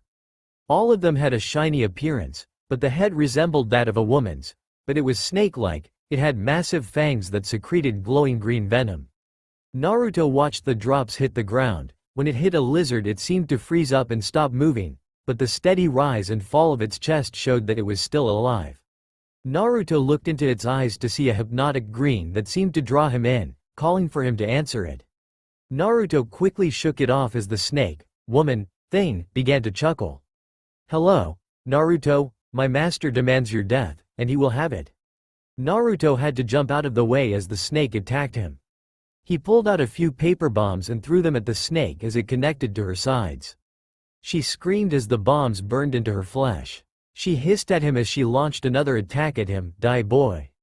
Naruto reached into his ninja pouch, praying he had something to help him out. He unfortunately found that he had nothing in there to help him. So, this is it? Naruto closed his eyes. He was cornered, he had no weapons, and he had no way to defend himself. He waited for the giant creature to close its mouth on him, but he snapped his eyes open when he heard her scream. He looked to see that the creature had been attacked by what looked like a large worm that had just tunneled out of the ground. It had no eyes, and it had a circular mouth that had thousands of teeth in it. The giant snake creature screamed again. Wretched worms, do you know who I am? I am Medusa. A pathetic leech. Yuki will never kill me. Medusa was about to bite down on the leeches, when a black tendril buried itself in her head. Medusa shot her eye over to where the tendril came from, to find a massive leech demon with a white no mask with the kanji for 0 on it. No, but I can. The leech demon began to convulse, and then shot out hundreds of tendrils that sharpened and went straight for Medusa. Goodbye, Medusa. I hope you rot in hell forever. The tendrils buried themselves in Medusa, stabbing every part of her body, leaving no possibility for her to live. The leeches let go of Medusa and then returned to the swamp while the masked leech pulled back its tendrils before it vanished into black mist, revealing Amaru. Amaru saw that Naruto was shocked by her appearance. How are you, brother? She got no response. Brother. She jumped down and noticed a glazed look in his eyes. He must be talking to Kyuubi. Mindscape. Naruto was staring at the enraged Biju in his body. Kyuubi was demanding Naruto give him control over his body. Clearly he was not happy. Naruto, damn it, give me control. This is my fight, and no others. Kyuubi began leaking out a massive amount of chakra that engulfed the blonde. Naruto began convulsing and screaming in pain. I will have my revenge, Yamato no Orochi. Outside of Mindscape, Amaru was blown back by a raw output of Kyuubi's chakra. She slammed into a tree, but her fall was broken by a leech Yuki that came out of the swamp. She watched in fascination as Naruto's skin began to peel off of his body and then burst into black ashes. His spine began to crack as a bunch of tails emerged. Naruto's screams turned into demonic howls as his face became a snout. Finally, a shockwave of chakra rushed over the swamp, setting it ablaze with burning fire. Standing where Naruto was an 8-tailed kitsune. But it had no fur and one could make out the skeletal structure from the tight skin. Amaru began to quiver as Naruto no Kyuubi took control and ran into the forest. She quickly righted herself and ran after him, praying things would not get out of hand. Back with Han, Roshi and Team 7. Han had gone up to 3 tails worth of power while Roshi was up to 2. They were attacking Orochimaru with all they had. Sasuke and Sakura were lying on a branch away from the fight. Orochimaru was delivering strikes to the Jinchuriki that sent them to the ground. Roshi snarled at Orochimaru, confused as to how he could possibly be matching them. How? He is not a Jinchuriki, but what is that scent? It's so familiar. Roshi had to jump out of the way as the now freed Stenthos was about to swallow him. She smiled at her prey and shot forwards, intending to end the Jinchuriki. Roshi readied a blast of lava, but he stopped when he felt a massive killing intent that also stopped Stenthos. Roshi and Stenthos turned their heads, and were terrified at the sight. Standing on a branch, burning it to ash was Naruto in the Hachibi stage. His teeth were leaking massive amounts of spit, and his claws looked like knives. Naruto snapped his head at Orochimaru, who began to chuckle, and then he went into full-blown laughter. So, the Kyuubi Jinchuriki has the power of a Hachibi. Let's see how Yopu fare against me, my old rival. Roshi and Han were confused. What the hell did he mean by old rival? Naruto, or Kyuubi, snarled at Orochimaru. You will pay for your past transgressions, Yamato no Orochi. Kyuubi launched himself at Orochimaru and delivered a crushing blow to the branch he was on. Kyuubi had to dodge to the side when Orochimaru delivered a crushing kick to where Kyuubi was standing. So, you know who I am. Not surprising, especially how our last meeting was. Do you remember that day? How I took everything from you? How I killed your mate and devoured your child? Oh, it was so delightful killing the Jubi? Or is it Urufu-chan? Kyuubi snarled at Orochimaru as he continued to chuckle. I must thank you. After I devoured your child, my power increased far beyond what it was. But enough chit-chat. Let us finish this, Kyuubi. Orochimaru grabbed the top of his face and dug his nails under the skin. He then pulled his face clean off, but rather than gushing blood, 8 snake heads came rushing out. His body shriveled up and turned to ash as 8 massive tails wrapped around the trees. His body lengthened to massive proportions until standing at his full form was the Yamato no Orochi. Yamato no Orochi smiled as each head spoke. Kyuubi, it is time for you to die. The 2 Biju launched at each other as the spectators watched, unaware of the many eyes watching them fight. Kyuubi launched a volley of chakra blasts at the great snake demon only for the snake to weave around them. The main head launched at Kyuubi. Kyuubi caught the open mouth and grabbed the snake's tongue before ripping it clean out. Yamato no Orochi screamed in pain as the head that had the tongue ripped out snarled at him while another head spoke. I'll fillet you for that. The heads then launched at Kyuubi as he ducked and weaved in and out of the strikes. The heads quickly weaved back and bit down trying to hit Kyuubi. Kyuubi managed to run past the heads and managed to grab the tail of the beast. He grabbed it and pulled as hard as he could. Kyuubi then used all of his strength and swung Yamato no Orochi into the trees. He slid through the trees until his body fell into a lake. Kyuubi saw the mile-long trench the throw made and ran towards the lake, several eyes following his movement. In the bushes, Team 8 had just gotten a scroll when they felt a massive pressure of killing intent. They went to investigate and saw a giant 8-headed snake and an 8-tailed fox that had no fur attack each other. Hinata was quivering, as she used her Byakugan to see that the fox was Naruto. Team 7 and the 2 Iwa Jinchuriki, Sasuke and Sakura, were shocked at the ensuing battle. They were even more shocked when they saw Orochimaru become the Yamato no Orochi. Roshi and Han were trying to keep their Bijus under control. They were having little success as both Biju wanted to kill the Yamato no Orochi. Team 10 and Team Guy. Team 10 had literally run into Guy's team. The 2 teams were about to duke it out when they felt a massive killing intent wash over them. Before they could even think, they had to jump out of the way of a massive snake barreling through the forest. They looked again to find a furless 8-tailed fox running down the same path. With some Junins, Anko had immediately run into the forest when the 3 dead faceless bodies turned up in a graveyard. Her friends Kurenai and Yugao followed her, as well as Kakashi, Asuma, Guy, and Hayate. When they finally found Orochimaru, they were about to launch their strongest attacks to kill him, but they stopped when they saw the massive 8-tailed furless fox declare that Orochimaru was the Yamato no Orochi. When they saw the snake Sannin transform, they were terrified. Anko was scared stiff and everyone else was too scared to move. But Anko grinned when the fox literally threw Orochimaru, Yamato no Orochi, or whatever he was now, into a forest and then finally into a lake. They decided to sit back and watch the show, and prayed that the snake Sannin would die. Back with Yamato no Orochi. Yamato no Orochi shook himself off as his body went underwater. He hissed and then began to swim up to the surface. When he finally breached the water, he had to swiftly veer to the right as a beam of pure red chakra was launched at him. He looked to see that Kyuubi was releasing as much of his Yuki as his host could handle. Yamato no Orochi smirked, thinking that this could be an advantage. So Kyuubi, you want to kill me? Well, unless your host can endure all 9 tails of your power, that's not going to happen. I may have been the Hachibi, but my power is equal to yours, now die. Yamato no Orochi opened all of his mouths as he began charging purple energy through his mouths. Kyuubi saw this and then hunched down as he gripped the ground. He began charging up a mass of red energy as he readied his strike. The 2 demons then reared back as they mentally cried out their attacks. Habi Hashikita, Kitsune Doriru. The 2 fired out their attacks. Yamato no Orochi's strike tore through the air and sent shockwaves that knocked down the surrounding trees. Kyuubi's strike tore through the earth and sent spider web cracks throughout the landscape. The 2 attacks collided, boom, and sent a massive shockwave that tore through the forest like a rhino through wet paper. All the teams had to duck and cover as the strikes knocked down most of the forest, taking down half the teams instantly. The teams that had been watching the fight were trembling. They had been the closest and so they felt the demonic energy. It was massive. Yamato no Orochi was not kidding. His power had to have equaled Kyuubi's, at least for the attack from Kyuubi not to overcome his own. Hinata was trembling in fear. Was this really her Naruto-kun? Anko was frozen with fear until her curse seal suddenly began acting up.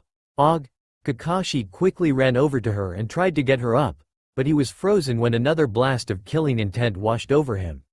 Kyuubi ran at Yamato no Orochi as the great snake pulled himself out of the water. Die, snake bastard. Yamato no Orochi had no time to dodge Kyuubi's attack and ended up getting slashed by one of his claws across his eyes. Damn fox. That's it. I am going to kill you just like I killed your precious Urufu-chan. He then reared his head back and widened his mouth as the fabled Kusanagi erupted from his mouth. The snake closed his jaw as the blade extended. Yamato no Orochi swung the sword at the shocked Kyuubi. When Kyuubi saw the sword, his mind wandered back to the day his love was murdered. Flashback. Kyuubi was returning home from running several errands for his mate. She was in heat, but she needed to take care of their child. He had gone to the city to retrieve some lamb meat and a new batch of herbs. The 2 had grown up together, and after she claimed the title of Jubi and he gained the title of Kyuubi, the 2 married. After 9 months of waiting, they had a beautiful cub to call their own. Kyuubi turned the corner to the grove that he and his mate lived in, when he smelled snake. He quickly looked around as he continued sniffing around. He found the scent to see that it continued down the path towards their home. Oh Kami-sama no. Kyuubi quickly ran towards the field that had their home. He looked to find that the field had been trampled by a serpentine creature, but not just any snake. Kyuubi was horrified. He quickly ran towards the home. He was about to enter the home when he heard a scream of pain. He willed himself to run faster. Once he reached the door, he opened it, to be greeted with the most mortifying sight he had ever seen. Standing in the room was the Yamato no Orochi, in all his human glory, holding his child by his tail. His cub was squealing in pain as Yamato no Orochi turned his head towards Kyuubi, a sadistic smirk on his face. Hey, Kyuubi, it's been so long, hasn't it? I see you haven't aged a day. I, however, do not have that luxury anymore. Not since your mate ripped my orb of immortality from my chest and then crushed it beneath her paw. Had she not done that, I would have defeated the rest of your pitiful resistance." Yamato no Orochi smirked as he looked at the squealing Woolix kid, "But I found another way to become immortal." Kyuubi snarled at Yamato no Orochi, "Release my child, you snake." He jumped at the fallen Hachibi, but stopped in midair when he saw that he had his sword poised at his mate's heart. "Ah, I see you are still soft." Yamato no Orochi sighed as he shook his head, "How particularly mortal of you." Yamato no Orochi turned his gaze towards Kyuubi, "You were weakened before you started." A sadistic gleam crossed his features. By compassion, Yamato no Orochi drove the kusanagi into Urufu's heart and ripped it from her side. "No." Kyuubi launched himself at Yamato no Orochi but was batted aside by the snake demon and flung into a wall. How the mighty have fallen. Now, he turned towards the cub in his hands. "Oh, that's right, devouring your child. Ha ha ha ha." Yamato no Orochi's head changed into that of a snake and bit down, swallowing the cub whole. Kyuubi watched in horror as his child was devoured. "Yamato no Orochi, you bastard." Kyuubi charged at Yamato no Orochi, but a sudden influx of Yuki slammed him into the wall. The last thing he saw was Yamato no Orochi changing right before his eyes before darkness claimed him. Kyuubi groggily awoke to a smoking ruin. He snapped his eyes open when he remembered what happened. He used his strength to remove the burning debris from his body. He quickly looked around. He began to radiate killing intent. His home, his territory. It was burned right down to the soil. Nothing could ever grow here again.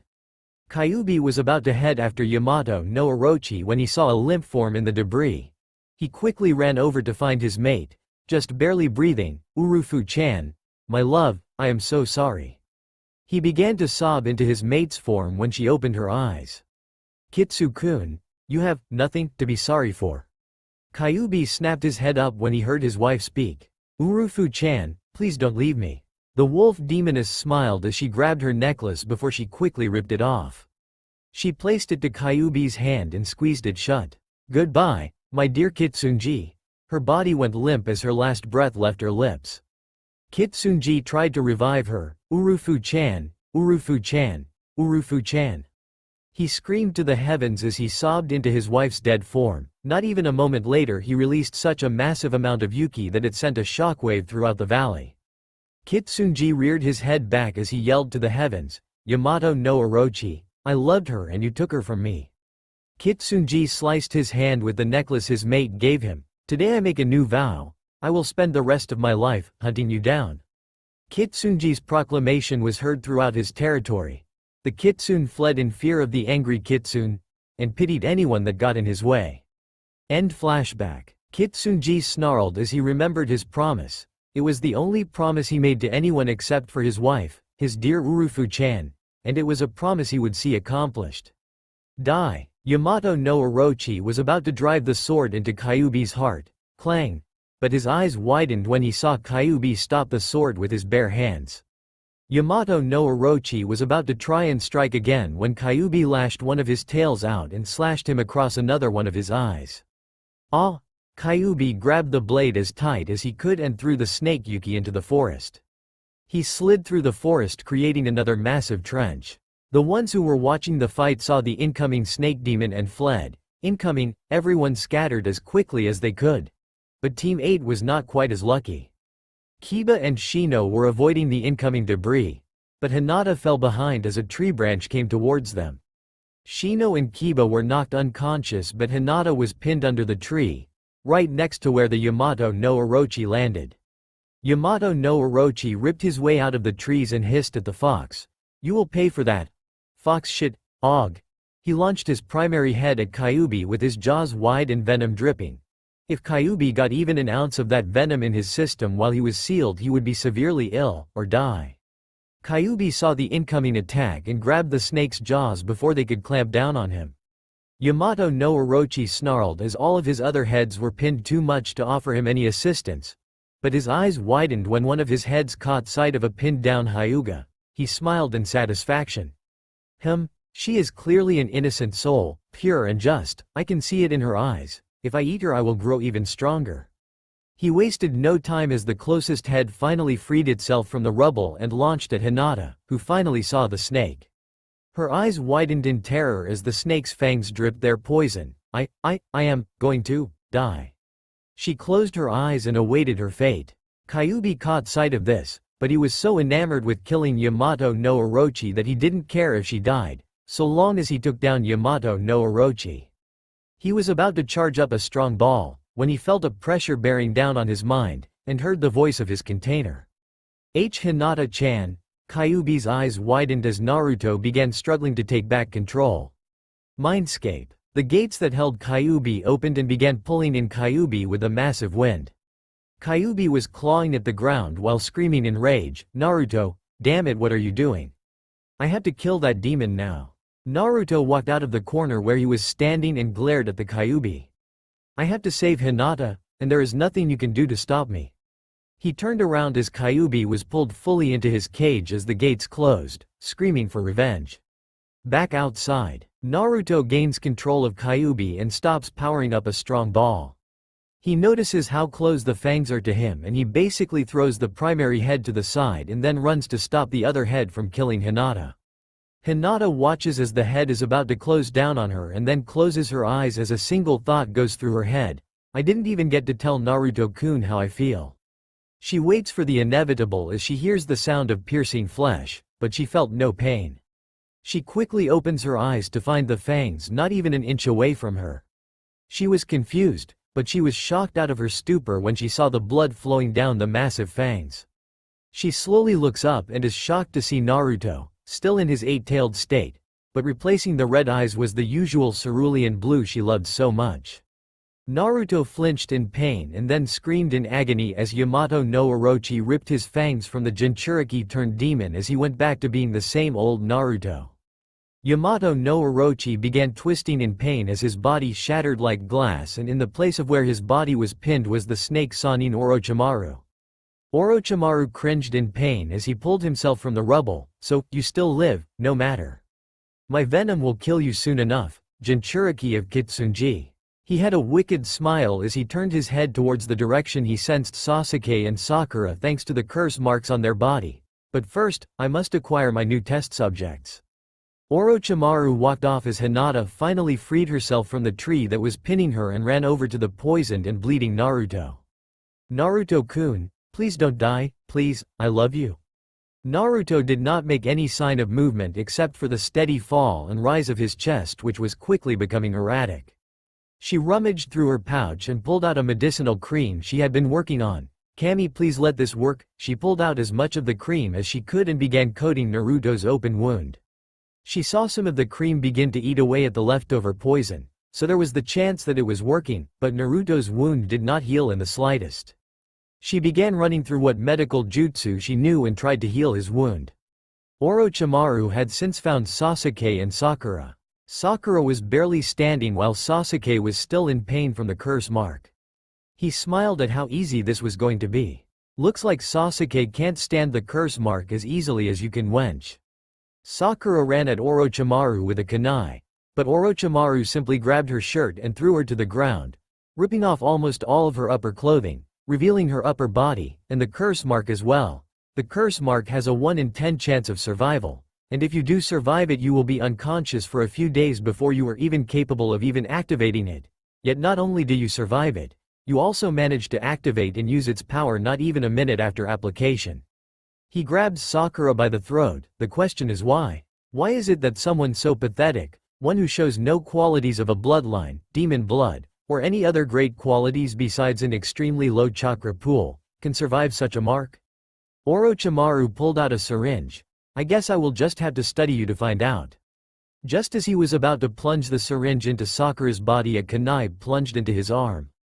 "Ah!" He looked up to find Anko glaring at him. He smiled in anticipation as he saw his dear apprentice. "Ah, Anko-chan, I see your aim has gotten better." He threw Sakura to the ground as he pulled the kunai out of his arm.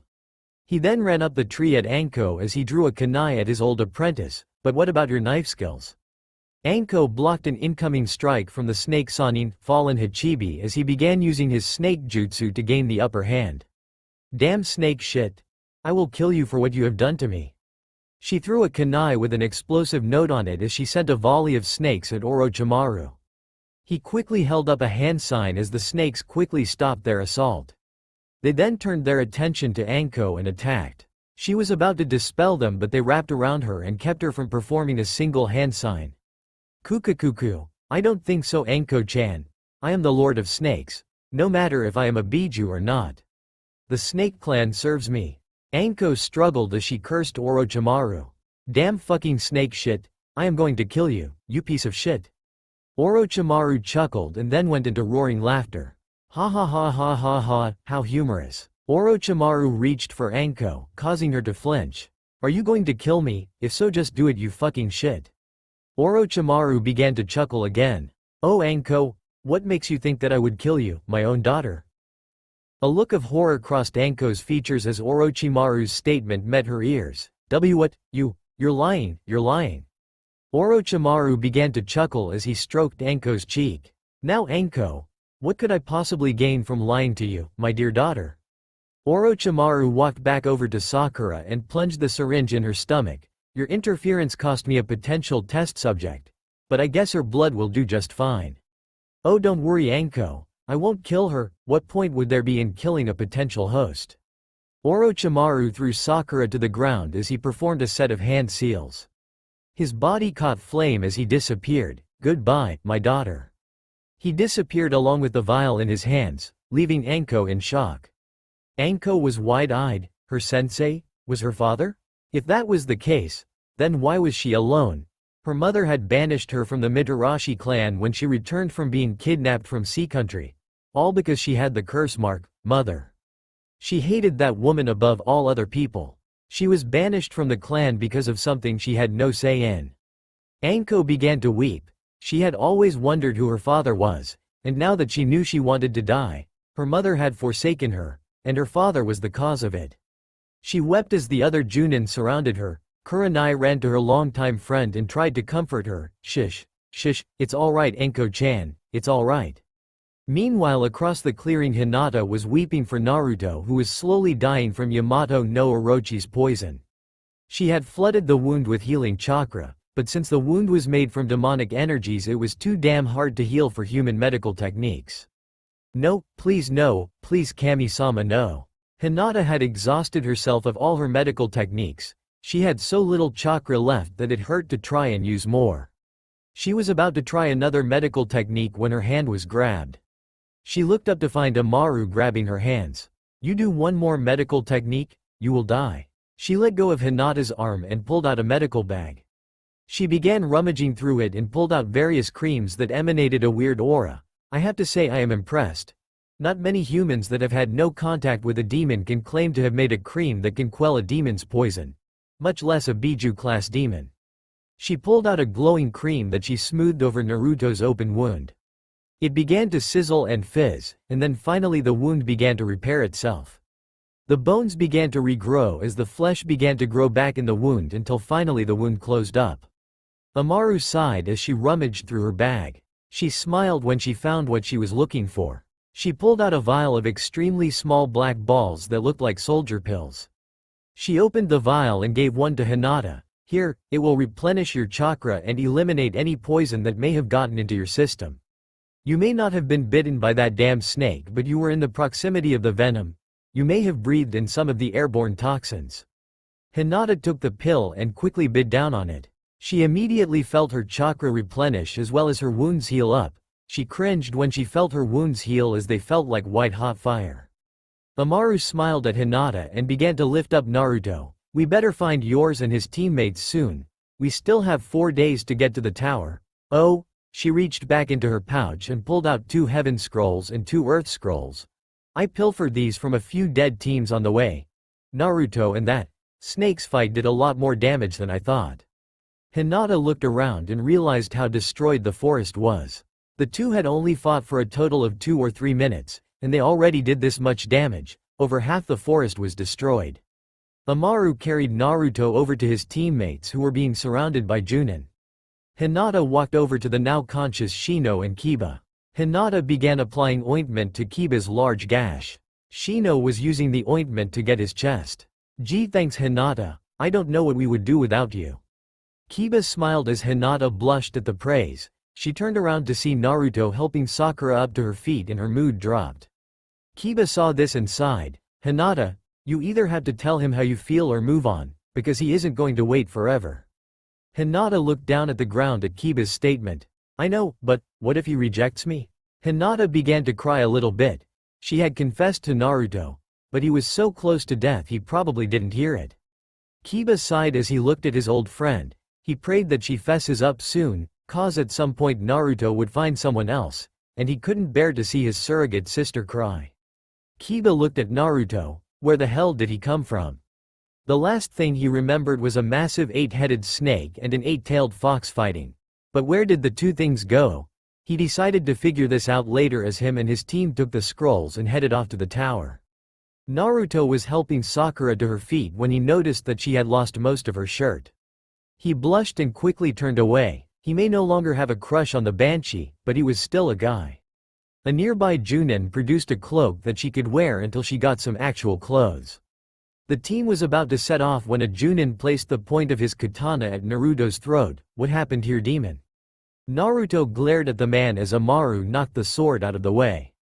Back off. He is no more a demon as a scroll is the kunai it is sealed in. The Junin sneered at Amaru as he pointed the katana back at Naruto. You dare defend the Kyuubi, I should kill you where you stand, demon lover. The Junin raised his katana to cut her down, but he was stopped by another katana entering his back and cutting through his heart. The man had enough energy left in him to look behind him to see Gekko Hayate with a severe glare. You broke the law, Genji, sorry my old friend. Hayate cut Genji in half as Sakura and Sasuke trembled in fear while Naruto merely looked sick. Amaru only sighed as she handed Naruto a Heaven and Earth scroll.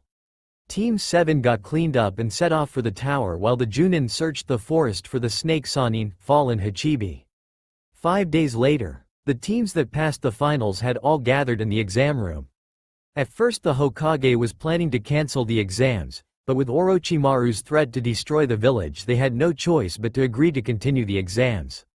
The only remaining teams were Team 7, 8, 10, that veteran Genin team, Kabuto's team, the Kumo team, the Iwa team, Amaru, the team from Kiri, the Takigakure team, as well as the Suna and Sound teams. Anko was shocked with how many made it out of the forest, especially with the Biju battle in the middle of it. The Hokage stepped forwards. All right, the board will show the contestants. If anyone wishes to drop out, now would be the time. At the Hokage's statement most of the competition dropped out. The only people who didn't drop out were Team 7, Team 8, the veteran Genin team, Kabuto's teammates, and all the Jinchuriki as well as the Sound team. Hayate jumped to the floor as the board began running through the names. Once the board stopped it revealed the first two competitors. Tsuchi Kin, Amaru. Amaru smiled as Kin gained a sadistic grin on her face. The two kunoichi got to the floor as Hayate called the match. The match between Tsuchi Kin and Amaru, Hajime. Kin immediately ran at Amaru and threw a bunch of senbon with bells on them. Amaru pulled out her scalpel and blocked each bell while simultaneously cutting them in half. Kin snarled as she ripped out a kunai and threw it at Amaru. Said kunoichi expertly caught the projectile before it could even reach her and threw it back. Kin did a back flip as she caught the knife and was about to attack, but when she looked up she saw a foot careening with her face. Ah shit, Kin was kicked right in the face and slammed right into the wall while being knocked unconscious.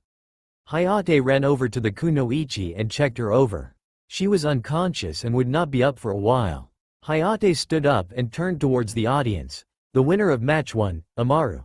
The Jinchuriki clapped as Amaru walked up the stairs. Hayate returned to the stands and waited for the board to select the next match. The board ran through the names until it landed on the next two opponents. Ni Yugito, Tenten, said kunoichi jumped into the arena as Yugito pulled out a set of clawed gloves while Tenten produced a few scrolls. The two kunoichi faced each other with Tenten giving an arrogant grin while Yugito stood there calmly. The match between Ni Yugito and Tenten, Hajime. Tenten quickly unrolled her scrolls and produced over a dozen different weapons. She grabbed two throwing scythes and threw them at Yugito and then grabbed a couple kunai with them. She threw them to follow up the sides and then ran at Yugito with the whip chain. Yugito quickly sliced at the sides, destroying the blades. She then cut the kunais directly down the middle. At the last minute she stopped the incoming whip chain that Tenten had swung at her. She tightened her grip and pulled on the chain. Yugito smirked in satisfaction and then suddenly let off a bit of slack, and then used as much force as she could to tug on the whip chain. Tenten lost her footing and ended up being swung through the air.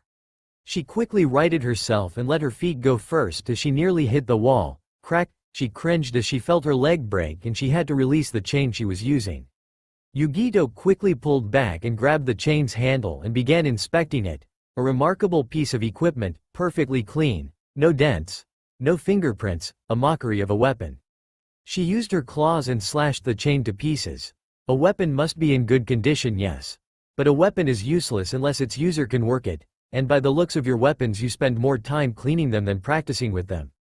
Tenten snarled at Yugito. What do you know? I doubt a little Kumo bitch would know anything about our village, or how we weapon masters pride ourselves in our weapons.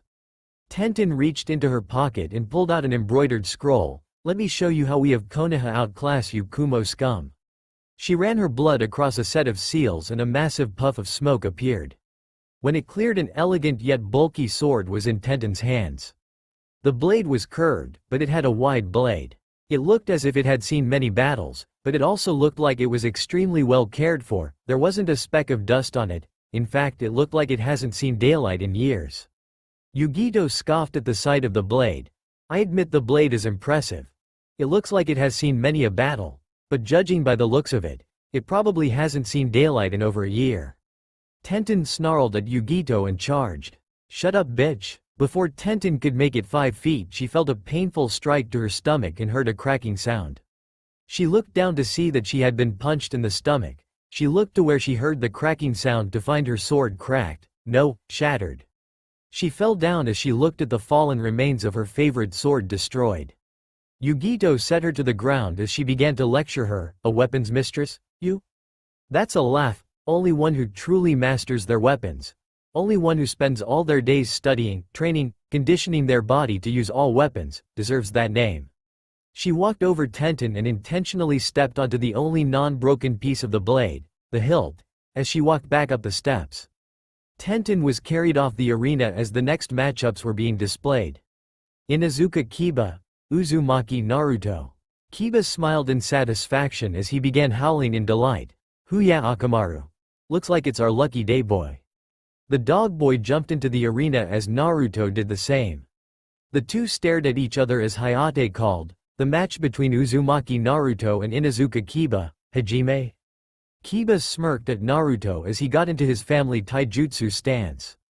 He looked at Akamaru and said, "Stay out, boy, this fight will be over in a few seconds." Naruto scoffed at Kiba's arrogance as he got into an unfamiliar stance. Arrogant much dog food. Kiba snarled at the blonde. Those that heard Naruto's crack at his clan cracked up laughing. Even Kurenai couldn't help but snicker. Dog food. That's it, I was going to make this painless but you asked for this. Kiba launched himself at Naruto and cocked his fist back. Naruto stood there and smirked. Kiba launched the punch as Naruto finally moved. He shot his own fist out and slammed it into Kiba's fist. Crack! The two cringed and jumped back from each other. Damn, that hurt. Kiba stared at Naruto. Sorry Hinata, but I ain't losing to this baka. Kiba got into a fighting position and charged at Naruto. Naruto avoided a few shots, but most of them connected. Kiba noticed this, but he was pissed that Naruto showed no signs of fatigue. Naruto finally got a few hits in. He managed to get Kiba in the chest, the leg, and he managed to get his back. Kiba tumbled a few feet and then quickly righted himself. He glared at the blonde and spat out a bit of blood. Damn it, Akamaru, you're up. Akamaru growled and ran at the blonde. Naruto was not expecting the dog to jump so high. He was not expecting the dog to have such sharp teeth. And he was not expecting the dog to clamp on his arm. Ouch. Get this stupid fucking mud off me now. Get it off, get it off, get it off, damn it. Naruto tried ripping Akamaru off, but it only seemed to get him to clamp on even more. Naruto looked up and found Kiba's fist careening with his face. He was thrown back into the wall as a bunch of spider web cracks ran through it. Call the match proctor, he ain't getting up. Kiba smirked at his victory and was about to continue walking up, that is until he felt a massive amount of pain in his side. He fell over as he felt something bury itself into his stomach. He slammed into the wall and opened his eyes to see Naruto coming at him with a fist ready to slam into him. Kiba quickly moved out of the way, but not before Naruto threw a kunai at the direction he was going, forcing him back into the same spot as Naruto came in with his fist. Kiba waited until Naruto was close enough and grabbed Naruto's arm. Naruto's eyes widened as he was slammed into the wall. Kiba then followed up by jumping back and then running at the blonde, "Eat this," and then punching square in the ribs. Naruto coughed up a bit of blood, but he snapped his head at Kiba and then with his best acrobatics he slammed the bottom of his foot into his chin, and then followed it up with another kick to the chest, "Eat that." Kiba flipped over his back, smashed his face into the ground, and continued rolling until he began sliding and then slammed into the wall, knocking himself out. Hayate jumped down to Kiba's unconscious form and checked his pulse. Hayate sighed and got up, winner by knockout, Uzumaki Naruto. Everyone who knew the blonde was shocked beyond comparison. Kiba was second best in taijutsu in the academy, and Naruto was the dead last. How the hell did he beat him? Kurenai was shocked beyond all comprehension. She had been training Kiba for the last 6 months. She never expected Naruto to beat Kiba. She turned towards Kakashi. "Kakashi, what the hell have you been teaching him?" Kakashi was just as shocked as Kurenai. He had not taught Naruto any of those moves. Hell, he had not taught the blonde anything beyond tree climbing. He had deliberately done that. As far as he was concerned, the only reason he had taken up a team was to be Sasuke's sensei. He felt he owed it to Obito, and if it meant his other 2 students fell from grace, he did not care. "Actually, Kurenai, I did not teach him any of that. Why would I teach him when he shows no capability as a shinobi?" Kakashi returned to his book as Kurenai snapped her head towards Kakashi. "No ability as a shinobi? Is he crazy?" Naruto may have been the dead last, but he managed to break into the Hokage tower without anyone noticing. Kurenai went back to looking at the blonde, but if Kakashi did not train him, why is he so strong? Roshi and Han were impressed with the performance. They had not expected such acrobatic moves from the blonde. Roshi turned to see that their last teammate was thinking intently. "Suchirin, what's wrong?" Suchirin turned towards Roshi. "Forgive me, my old friend, but something about him, he looks so familiar." Roshi turned to the blonde, wondering what his old friend meant. Naruto walked up the stairs as he passed by Hinata. "Anyo, Naruto-kun." Naruto turned around and looked to find Hinata twiddling with a jar of ointment. "Ya, Hinata?" Hinata nervously swallowed and shoved the ointment in front of her in Naruto's direction. Hinata, what is it?" Hinata stuttered out, "It's ointment, and Naruto-kun." Naruto looked at the ointment, confused as to what he should do. Kurenai was smiling. "Hinata, well. She had known about Hinata's crush on the blonde for years, but she often wondered why it was the blonde had never picked up on it. She looked at the confused blonde. "Use it on your wounds, it will help." Naruto nervously took the ointment and applied some to the scratches he received on his face. The wounds sizzled as they closed up. "Wow, Hinata, this works great. Man, have you ever considered medical jutsu? You would be great for it." Kurenai smiled. Hinata rarely ever got praise, and the fact that it came from her crush would surely boost her confidence. Hinata blushed at the praise and turned away from Naruto. "Naruto-kun. It doesn't matter what or who you are. You will still be my Naruto-kun." She turned to watch as Naruto walked off. Everyone turned their attention to the board. Konoha was shocked by the outcome. Hyuga Hinata versus Hyuga Neji. Neji smirked as he sent a malicious glare towards Hinata, causing her to flinch. He then jumped down onto the arena. Hinata nervously walked down and got in front of Neji. Said Hyuga sneered at Hinata. Soon I will have my revenge, Hinata-sama." Neji's fists tightened as Hinata tried to keep herself from shaking. Hayate got in between the two. The match between Hyuga Hinata and Hyuga Neji, Hajime. Hayate jumped out of the way, nothing happened. Hinata was about to get into a Juken stance. "Hinata-sama." She looked up. "We both know that this fight is pointless, withdraw." Hinata's eyes widened. "Withdraw?"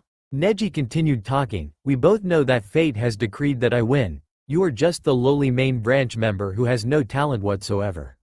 You are destined to remain as you are, a pathetic, worthless failure, who will never extend past what she currently is. Neji smirked as he spoke again. You probably only entered this because you would feel guilty that you held your team back. Hinata snapped her head up. She was clearly nervous. No, I really wanted tea to change. Neji scoffed as he looked at Hinata.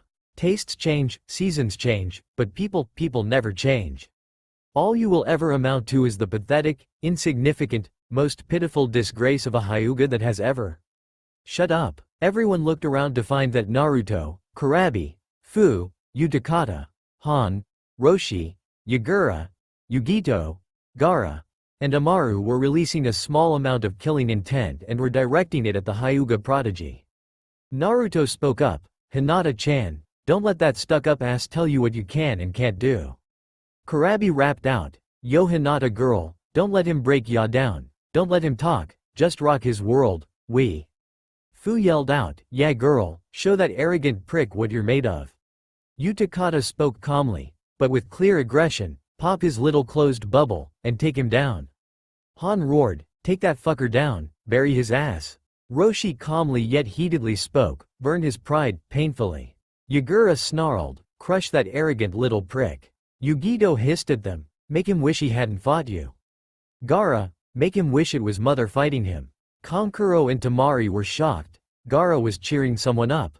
Amaru, and remember girl. All the Jinchuriki yelled out, kick his ass.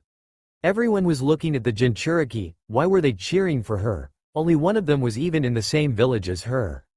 Neji scoffed at the group's cheering. Please, as if this pathetic main branch scum could ever beat me, it has been decided by fate that she will. Oh if. Neji was knocked down when he felt a strong crash against his chest. He tumbled back before he righted himself. He clutched his chest as he looked up. Hinata had gotten inside his guard and delivered a blow to him. Impossible. Neji got up in a Juken stance. If Hinata had charged chakra into that kick he would have been down for sure. He charged at the heiress who quickly activated her Byakugan. She used her knife strike to redirect Neji's Juken and sent an open palm at Neji. He jumped back and then ran again and sent a strike to her arm. She cringed as she spun out of the way of another strike. Neji ran at her. Hake Rokuhuyan Sho. Neji sent 2 strikes at Hinata, 2 palms. He sent another 2 strikes that Hinata barely avoided, 4 palms. He turned and sent another set at her back, 8 palms. She jumped away to avoid 3 of the strikes. She stumbled as Neji came forwards with another set, 16 palms. She could not avoid any of them, 32 palms. Hinata was on her last legs as Neji came forwards with the final strikes, 64 palms. Hinata was shot across the field where she collapsed. Neji turned to the proctor. She won't be getting up. He turned to walk away. Wait. He turned to see that Hinata was standing up, severely irking him. Why do you continue to try? You will only cause yourself more suffering. Hinata coughed up a bit of blood. No, Neji.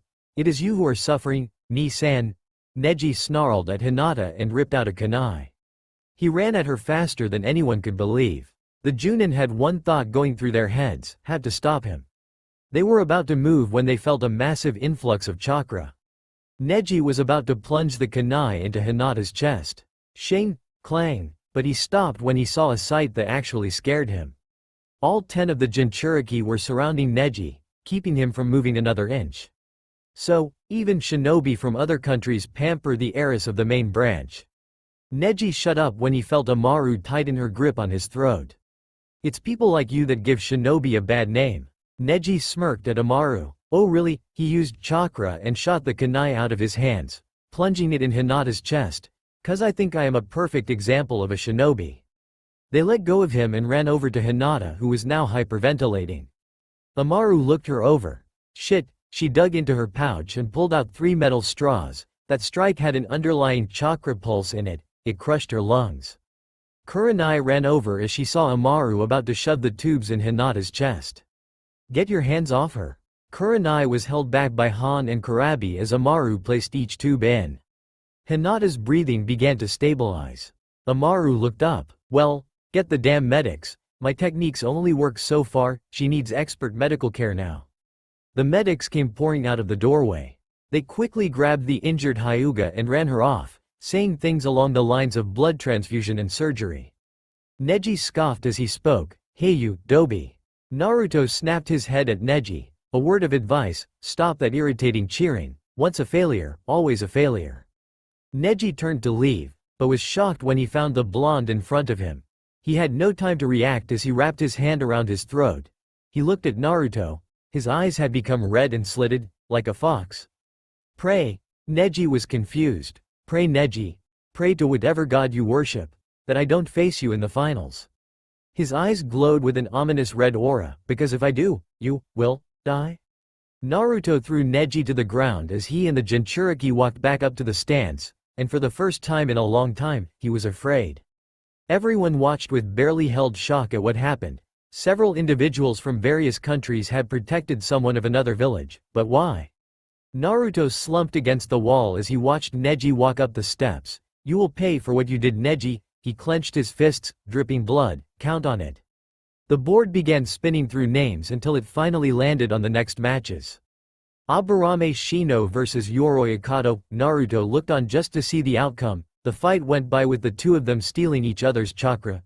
The match went on for 10 minutes before they both dropped from physical exhaustion.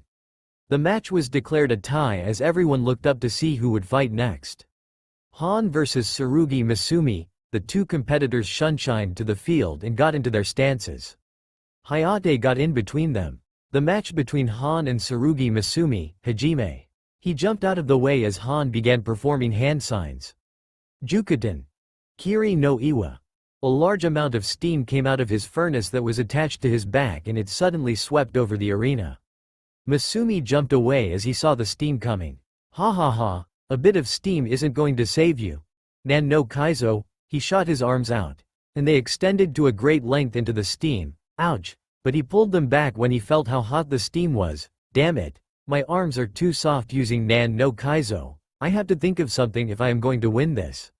He dug into his pouch and smirked underneath his mask. "You like it hot, huh? Well, try this." He threw a set of 3 kunai attached together and threw them into the steam. Boom! The steam immediately dispersed as an explosion went through it.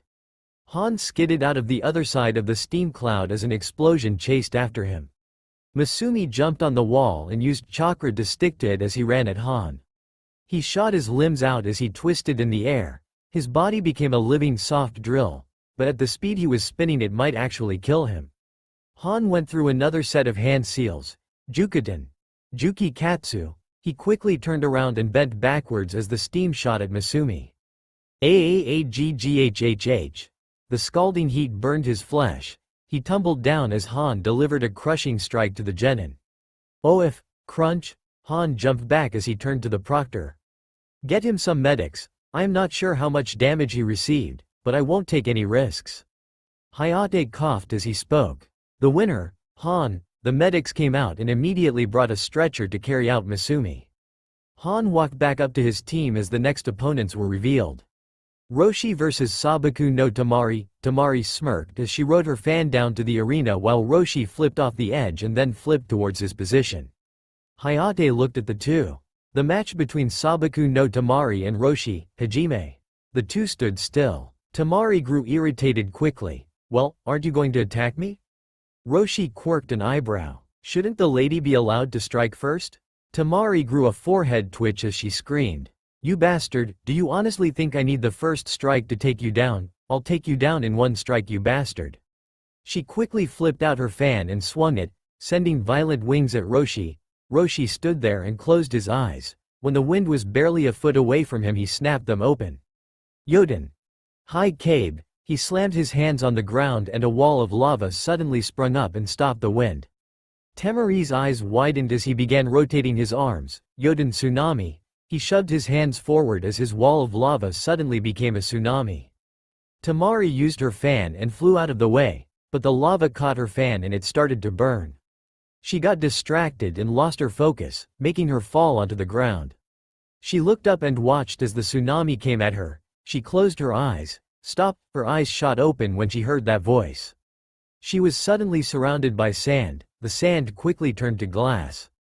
The glass shattered after a minute and she was quickly pulled out of the orb made by the glass by an arm of sand.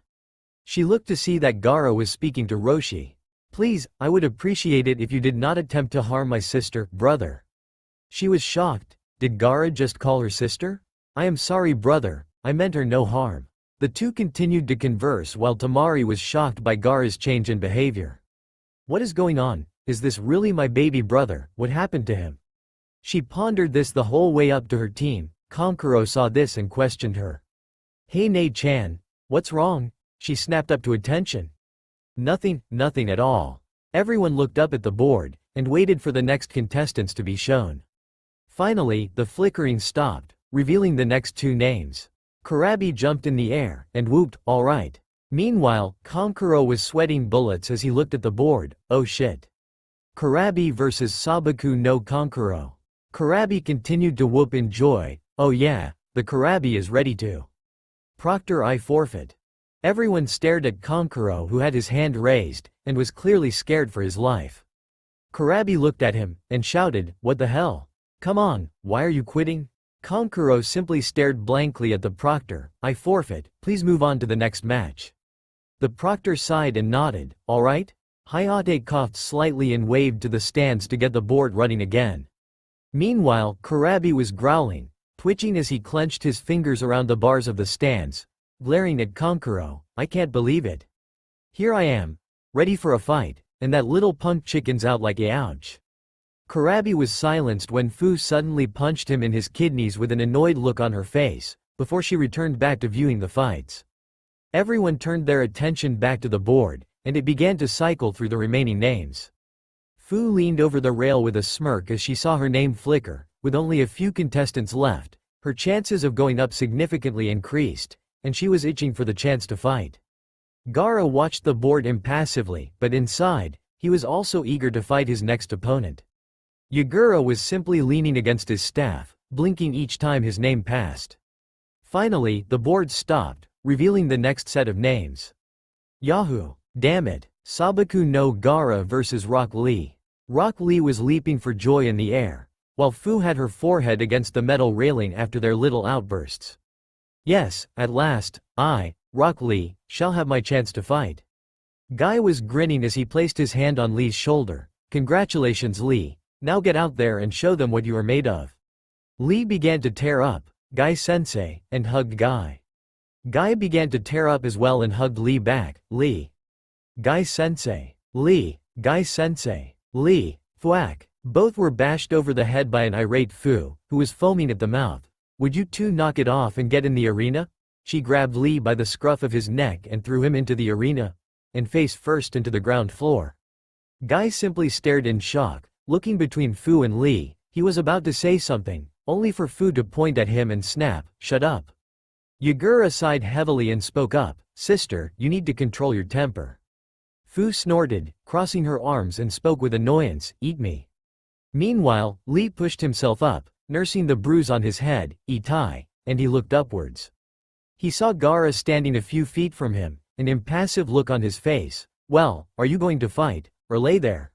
Lee frowned and snapped to attention. Hayate looked between the two and sighed. The next match between Rock Lee and Sabaku no Gaara, Hajime. Hayate got out of the way at that point. A smart move on his part. Rock Lee did not waste a second and shot towards Gaara, swinging his right leg in a sweeping roundhouse, directed towards Gaara's legs. Gaara made no motion to dodge or even block the kick. As the kick spun towards Gaara, Lee expected many possibilities.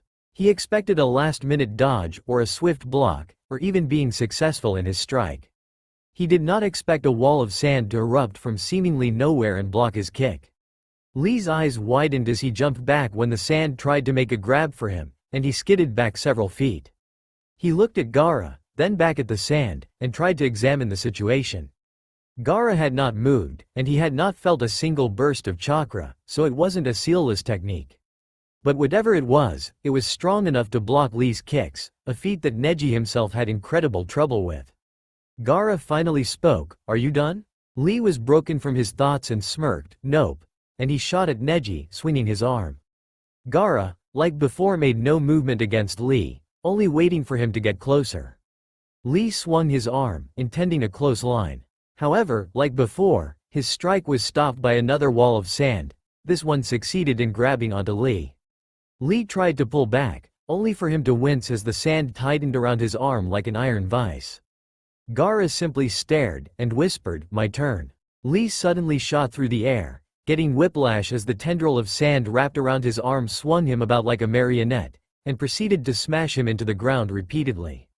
Lee coughed and choked each time he was brought back up from the ground, feeling his ribs break, and his lungs get the air knocked out of him. The tendril of sand swung Lee against the wall, and then without a single second wasted, threw Lee straight into the ground. Gaara looked down at Lee, who was bleeding from the mouth. Gaara then glanced up at the proctor, who like all the others in the stands, aside from the other Jinchuriki, were staring in shock, called a match. Hayate blinked a few times. The winner is Sabaku no Gaara. He blinked several times, staring in shock. Gaara nodded and turned his head, before he leapt back up into the stands, waiting for the next match. Meanwhile, medics ran to Lee, as did Guy, who had to be held back by the medics. "Maeda-san, you need to stay back while we stabilize him. We don't want to risk aggravating his injuries." Guy glanced at Lee worriedly. "What damage has been done?" The medic looked at Lee. "Well, from an initial scan, his ribs are broken, and his lungs are under some pressure. His arm is also broken and his neck needs to be straightened. He likely has other smaller injuries, but we should know more later. Now please, step back and let us do our job." Guy frowned and looked back at Lee as he was carried out on a stretcher, and sighed heavily before he returned to the stands. After the arena had been cleared up, the board began to cycle through names again. The names began to cycle through faster due to the low numbers. Finally, the board stopped on the next contestants, causing Fu to grin. "Oh yeah. Fu versus Haruno Sakura." Fu whooped and jumped into the arena, jumping left and right in a fighting stance. "Alright, come on, bring it your best," she said, staring at Sakura, who slowly made her way down to the arena, and stood in front of Fu. Hayate looked between them, and spoke. "The next match between Fu and Haruno Sakura, Hajime." Fu did not waste a single second, and shot at Sakura with speed that rivaled Lee's, and punched Sakura straight in the face. Sakura was sent flying back several meters, skidding across the ground. Fu grinned. "Alright, first punch." She lowered herself and then shot forward. "Ready or not, here I go." Fu stopped suddenly, stumbling a few feet as she saw Sakura's state. Sakura was flat on her stomach, her face heavily bruised, and her eyes glassed over, but she was definitely still breathing, but she sure as hell wasn't conscious. Fu blinked 6 or 7 times, and she stood up straight, her hand going to her chin as she walked over to Sakura curiously, and poked her with her foot. Hello?" Fu did not receive an answer. Fu blinked several times again, then snapped around, looking towards Naruto. Brother, is there a play dead jutsu in Konoha?" Naruto blinked. Not that I know of." Kakashi frowned at Naruto. "Naruto, giving village secrets is a capital offense, I suggest you." Kurenai spoke up. "Kakashi, do you even bother to listen to people, or do you just hear half and fill in the rest?" He said, "That I know of," which implies what Kakashi? Kakashi looked at Kurenai and frowned. "Listen Kurenai, Naruto needs to know that." Hiruzen finally had enough. "Kakashi, hold your tongue. Naruto broke no laws, as was stated," he said, "that I know of," meaning he doesn't know. It is the same thing as saying, "I don't know," so unless you yourself wish to be punished for wrongful accusations, I highly recommend you shut it. Kakashi relented, but cast a harsh glance towards Naruto. Meanwhile, Fu was poking Sakura with a stick. "Hello, wakey wakey, possum jutsu release?" she said, poking her in the cheek. Then whacked Sakura over the head with the stick. "Wake up, wake up, wake up." Fu whacked Sakura over the head with the stick with every consecutive "wake up." Everyone watching sweat dropped at Fu's antics. Finally, Fu stopped. After the repeated smacking of Sakura broke the stick, and Fu stood up, and brought a hand to her chin. Hayate came over and placed a hand to Sakura's neck, and sighed, "She is alive, but unconscious." Fu stared into space upon hearing that. She had beaten her opponent, with only a single punch? Hayate sighed. "The winner of this round is Fu? Fu?" Hayate looked to his side. Fu was no longer standing beside him. And he looked up at the stands. She wasn't there. "Fu?" He looked left and right. A cough up in the stands drew his attention, and he saw Yuta Kata pointing off to the side he had not yet looked at. Hayate then turned his head. He was met with the sight of a depressed Fu sitting in the corner of the arena, with a gloomy cloud overhead. Kurabi leaned over the railing and called, sister, what are you doing?" Fu slowly turned her head, revealing a dead look in her eyes as a waterfall extending from her eyes, lamenting my crushed hopes and dreams, and she turned back to the wall with a heavy sigh. 10 minutes later, they managed to drag the depressed Fu up to the railing, where she continued to sulk. The board began to run through the remaining names, the remaining contestants staring at the screen with anticipation. When the names flickered, everybody was confused. Utakata versus Utakata. Hiruzen stared in shock. What the devil? He walked up to the machine and opened up the panel, looking inside. Meanwhile, Utakata stared in curiosity. What had happened to the machine? Why did it pick his name twice? Sighing, Utakata looked up. It didn't matter. Even if there was an issue with the machine, he would soon be fighting. Hiruzen called up some shinobi who maintained the machine, who began to try and work on it. The contestants waited impatiently while the shinobi tried to fix the machine. Finally, after 5 minutes, Hiruzen walked forward and spoke. Due to an error in the programming of the machine, and due to a new policy that was enacted in the recent months, Utakata will be given a free pass to the Chunin exam finals. To say people were irate was one thing, especially Utakata. Hiruzen spoke up, there shall be no further debate on this. Utakata of Kirigakure shall receive a free pass to the finals. We shall commence with the next run. Hiruzen meanwhile turned his head back towards the machine and frowned. It was working fine before. What happened? After the contestants and their senseis had been calmed, the names began to cycle once more. The board finally stopped, this time without a glitch. Yagura versus Kinuta Dosu. Utakata smiled and turned to the Sanbi Jinchuriki. You're up, my friend, kick his ass please. He said with a coldness that was only fueled by his frustration from not being able to fight. Yagura sighed and headed down towards the arena. Dosu seemed to smirk underneath his bandages as he headed down towards the arena as well. Yagura stood upright in the center of the arena, while Dosu stood slouched in front of him. Hayate looked between them. Are both contestants ready? Yagura nodded his head. Hi. Hayate scowled at Dosu and sighed. The match between Yagura and Kinuta Dosu, Hajime. For over half a minute, the two opponents stared at one another, waiting for their opponent to make the first move. The proctor noticed this and was about to speak, about to tell them to either start the match, or they will both be disqualified. Suddenly, he had to jump back as seemingly out of nowhere, a large wave of water erupted from around Yagura, forming a shield of water around him. Dosu only chuckled. Impressive, such a defense would surely nullify most jutsu. However, my technique is something your wall of water cannot block. He then proceeded to run towards the dome of water, seemingly going in a direct path towards the dome.